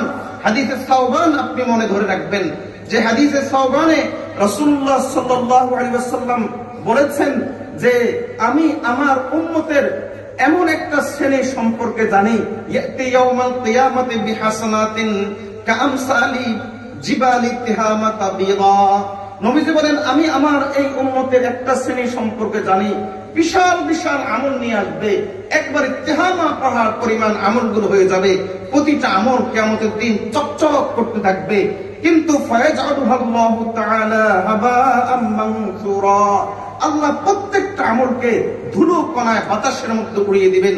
আল্লাহ বলবেন যে এই আমলগুলো আমার কোনো দরকার নাই, এই আমলগুলো আমি আল্লাহ কোনোটাই গ্রহণ করে নাই। সাহাবী সাওবান রাদিয়াল্লাহু তাআলা ঘাবড়ে গেলেন, আটকে উঠলেন, বললেন ইয়া রাসূলুল্লাহ সাল্লাল্লাহু আলাইহি ওয়াসাল্লাম সিফহুম লানা কাইলা নাকুনা মিনহুম। আপনি আমাদেরকে বলেন ওরা কারা, যেন আমরা তাদের অন্তর্ভুক্ত না হয়ে যাই। ওয়া নাহনু লা না'লাম, মনের অজান্তেই যেন আমরা তাদের অন্তর্ভুক্ত না হয়ে যাই। নবীজি সাল্লাল্লাহু আলাইহি ওয়াসাল্লাম বলেন যে তারা তোমাদের মতোই মানুষ, তোমাদের মতোই মানুষ, এবং তোমাদের চামড়ার মতোই তাদের চামড়া, তোমাদের ড্রেস কোডের মতোই তাদের ড্রেস কোড থাকবে, তোমাদের পোশাকের মতো হয়তো তাদের পোশাক থাকবে। ইয়াখুযুনাল লাইল কামা তাখুযুন, তারাও রাত যাপন করবে, তোমরাও রাত যাপন করবা। তবে পার্থক্য হলো এই, তারা রাত যাপন করবে কিভাবে? হুম আকওয়ামুন, তারা এমন এক গোষ্ঠী ইজা খালাউ বিমাহারিমিল্লাহি ইনতাহাকুহা, তারা এমন একটা গোষ্ঠী যখন নির্জনে যায় তখন গুনাহ ছাড়তে পারে না, গুনার সাথে তার সময় কাটায়। ও আল্লাহর বান্দা, নেক আমল করলেন, দাড়ি রাখলেন, 24 ঘন্টা ফেরেশতার দোয়া পাচ্ছেন, পাঞ্জাবি পড়লেন, নবীজি সাল্লাল্লাহু আলাইহি ওয়াসাল্লামের এই সূরত ধারণ করে আল্লাহ তাআলার কাছে গেলে আল্লাহ আপনাকে জাহান্নাম দিতে লজ্জা করবেন। আপনি এই সূরত ধরে, এই সিরাত নিয়ে দিনের এত আমল করে আপনি যদি কিয়ামতের দিন যান, আপনার আমলনামা হয়তো দাওয়াত তাবলীগের আমল থাকবে, আপনার আমলনামায় নামাজ থাকবে, আপনার আমলনামায় রোজা থাকবে, তাই থাকবে, টুপি থাকবে, পাঞ্জাবি থাকবে, কিন্তু এই গোপন গুনাহটাও সাথে থাকবে। নবীজি বলেন আল্লাহ কিয়ামতের দিন এই গোপন গুনার কারণে এটা এমন এক অ্যাটম বোম, এটা এমন এক অ্যাটম বোম যেমন ভাবে একটা দেশকে ধ্বংস করে দেয়, তোমার এই গোপন গুনাহ কিয়ামতের দিন তোমার ওই তিহামা পাহাড় পরিমাণ ধূলিসাৎ করে দিবে, বাতাসের সঙ্গে উড়িয়ে দিবে। সাহাবী সাওবান রাদিয়াল্লাহু তাআলা বলেন তারা কারা? নবীজি বলেছেন তারা হলো তারাই যারা অন্ধকারে, রাতের অন্ধকারে গুনাহগুলো করে। এজন্য আল্লাহর বান্দা, এই গুনাহগুলো যদি আপনি করেন, কোথায় যাবে আপনার নেক আমল? কোথায় যাবে আপনার হজ? কোথায় যাবে আপনার যাকাত? কোথায় যাবে আপনার তাবলীগ? কোথায় যাবে আপনার নামাজ? চিন্তা করেছেন? এজন্য আপনার নেক আমলগুলোকে সেফ রাখার জন্য, এগুলোকে হেফাজত করার জন্য আপনার এই গুনাহ ছাড়তেই হবে। বলেন ছাড়বো তো ইনশাআল্লাহ? তাহলে আমরা এই 5 নম্বর আমলটা করতে রাজি আছি তো ইনশাআল্লাহ? 6 নম্বর সর্বশেষ 6 নম্বর আমল হলো এরপরও গুনাহ হয়ে যাবে। বলেন তো গুনাহ যদি এরপরও হয়ে যায় তাহলে মুমিন বান্দা গুনাহ থেকে বের হওয়ার, গুনাহগুলো যত বেশি হোক মাফ করিয়ে নেওয়ার একটা স্থায়ী পদ্ধতি আছে কিনা? আছে। বলেন ওই পদ্ধতির নাম কি? ইস্তেগফার, তওবা। ওই পদ্ধতির নাম কি? ইস্তেগফার, তওবা। আপনি নিয়ম করে যদি ইস্তেগফার করতে পারেন, যেমন প্রতিদিন 100 বার, 200 বার, 500 বার নিয়ম করে যদি আপনি একটা ইস্তেগফার করতে পারেন, তাহলে আপনি গুনাহ করবেন, ইস্তেগফার আর তওবার কারণে আল্লাহ মাফ করবেন। একটা সময় শয়তান দেখবে লাভ কি, আমি তো লস প্রজেক্টে আছি, এই লোক গুনাহ করে তওবা করে মাফ করে নেয়, তাহলে আমার এত মেহনত তো বেকার গেল। তো এই শয়তান তখন আপনাকে ছেড়ে সে ওইখানেই যাবে যেখানে গেলে সে লাভ বেশি পাবে। একটা ছোট্ট চুটকি বলি, আমার একজন উস্তাদ ছিলেন, ওই উস্তাদ ওই তখন এরকম মসজিদ ছিল, কাঁচা মসজিদ। ওই কাঁচা মসজিদের মধ্যে একটা কুকুর প্রতিদিন এসে বারান্দায় পায়খানা করত। তো উস্তাদ করলেন কি, ওই কুকুরটাকে কয়েকটা ছাত্র দিয়ে ধরলেন, বললেন যে কুকুরটাকে মারবা না, শুধু ধরবা। তো তারা জাল টাল দিয়ে ইত্যাদি ধরলেন। ধরার পরে ওই উস্তাদ দাঁড়িয়ে থাকলেন আর বাঁশের দিয়ে কঞ্চি দিয়ে ওই কুকুরটাকে আচ্ছা তরবে ছাত্রগুলো পিটাইলো আর বললো যে মসজিদে এসে আর এই কাম করবে নি। পরের দিন থেকে দেখা যেত কি যে ওই উস্তাদকে দেখার সাথে সাথে কুকুর কয়েকশো গজ দূরে দূরে চলে যেত। উনি কিন্তু মারেন নাই, কিন্তু বুঝছে যে উনার অর্ডারে আমাকে এই কষ্টটা দেওয়া হয়েছে। আপনার কাজ হলো তওবা করে করে করে করে শয়তানকে এই পরিমাণ টর্চার করবেন, শয়তানকে এই পরিমাণ কষ্ট দিবেন যেন শয়তান আপনার কাছে আসতে 10 বার চিন্তা করে। এই কথা যখন হাসান বসরি রহমতুল্লাহ আলাইহি বললেন যে তুমি তওবা করে করে ইবলিসকে কষ্ট দাও, তখন উপস্থিত এক লোক বলল, ইবলিসকে আবার কষ্ট দেওয়া যায় কিনা? বলে হ্যাঁ, ইবলিসকে তো কষ্ট দেওয়া যায়। তো কেমনে কষ্ট দেওয়া যায়? ইবলিসকে কষ্ট দেওয়া বিল ইস্তিগফার, বেশি করে ইস্তিগফার করো, ইবলিস কষ্ট পাবে। হযরতে হাফিজ ইবনে তাইমিয়া রাহমাতুল্লাহ আলাইহি বলেন যে আমি শুনেছি এক আল্লাহর আরেফের কথা। ওই আরেফের কাছে একজন যুবক গিয়েছে, যুবক গিয়ে জিজ্ঞেস করলো যে আমার গুনাহ হয়ে যায় কি করব? তিনি বললেন যে বেশি করে ইস্তিগফার করো। আবার বললো যে হযরত ইস্তিগফার করলো তো কাজ হয় না, এরপরও তো গুনাহ হয়ে যায়। হযরত বললো ইস্তিগফার করতেই থাকো, এটা থামানো যাবে না, গুনাহও চলুক ইস্তিগফারও চলুক, ইস্তিগফার ছাড়া যাবে না। তখন ওই লোক বললো যে এরপরও তো গুনাহ হয়ে যায়, কত ইস্তিগফার করব? হযরত বললেন ইলা আন তুহজিনা শাইতান, যতক্ষণ পর্যন্ত শয়তান তোমার ইস্তিগফার দেখে পেরেশান না হয় ততক্ষণ পর্যন্ত তুমি ইস্তিগফার করতেই থাকবা। হাদিসের মধ্যে রাসূলুল্লাহ সাল্লাল্লাহু আলাইহি ওয়াসাল্লাম ঠিক একই কথা বলেন। সাহাবী এসে বললেন ইয়া রাসূলুল্লাহ সাল্লাল্লাহু আলাইহি ওয়াসাল্লাম, কোন ব্যক্তির যদি একটা গুনাহ হয়ে যায় কি করবে? নবীজি সাল্লাল্লাহু আলাইহি ওয়াসাল্লাম বলেন ইস্তিগফার করবে। সাহাবী বললেন এরপর যদি আবার গুনাহ হয়ে যায় তাহলে কি করবে? নবীজি সাল্লাল্লাহু আলাইহি ওয়াসাল্লাম বলেন ইস্তিগফার করবে। এরপর বলেন ইয়া রাসূলুল্লাহ এরপরও যদি আবার হয়ে যায় কি করবে? নবীজি বলেন ইস্তিগফার করবে। ওই সাহাবী বলেন এরপরে যদি আবার গুনাহ হয়ে যায় কি করবে? নবীজি একটু বিরক্তি মাখা সুরে বললেন যে শোনো, ইস্তিগফার করতে করতে ইন্নাল্লাহা লা ইয়ামুল্লু হাত্তা তামুল্লু, ইস্তিগফার করতে করতে তোমরা ক্লান্ত হতে পারো কিন্তু মাফ করতে করতে আল্লাহ ক্লান্ত হন না। এজন্য বেশি করে ইস্তিগফার করবেন। পারবো তো ইনশাআল্লাহ? আল্লাহ আমাদেরকে মোবাইলের গুনাহ থেকে বের হয়ে আসার তৌফিক দান করুন, এই 6টা চিকিৎসা গ্রহণ করার তৌফিক দান করুন। ওয়া আখিরু দাওয়ানা আনিল হামদুলিল্লাহ।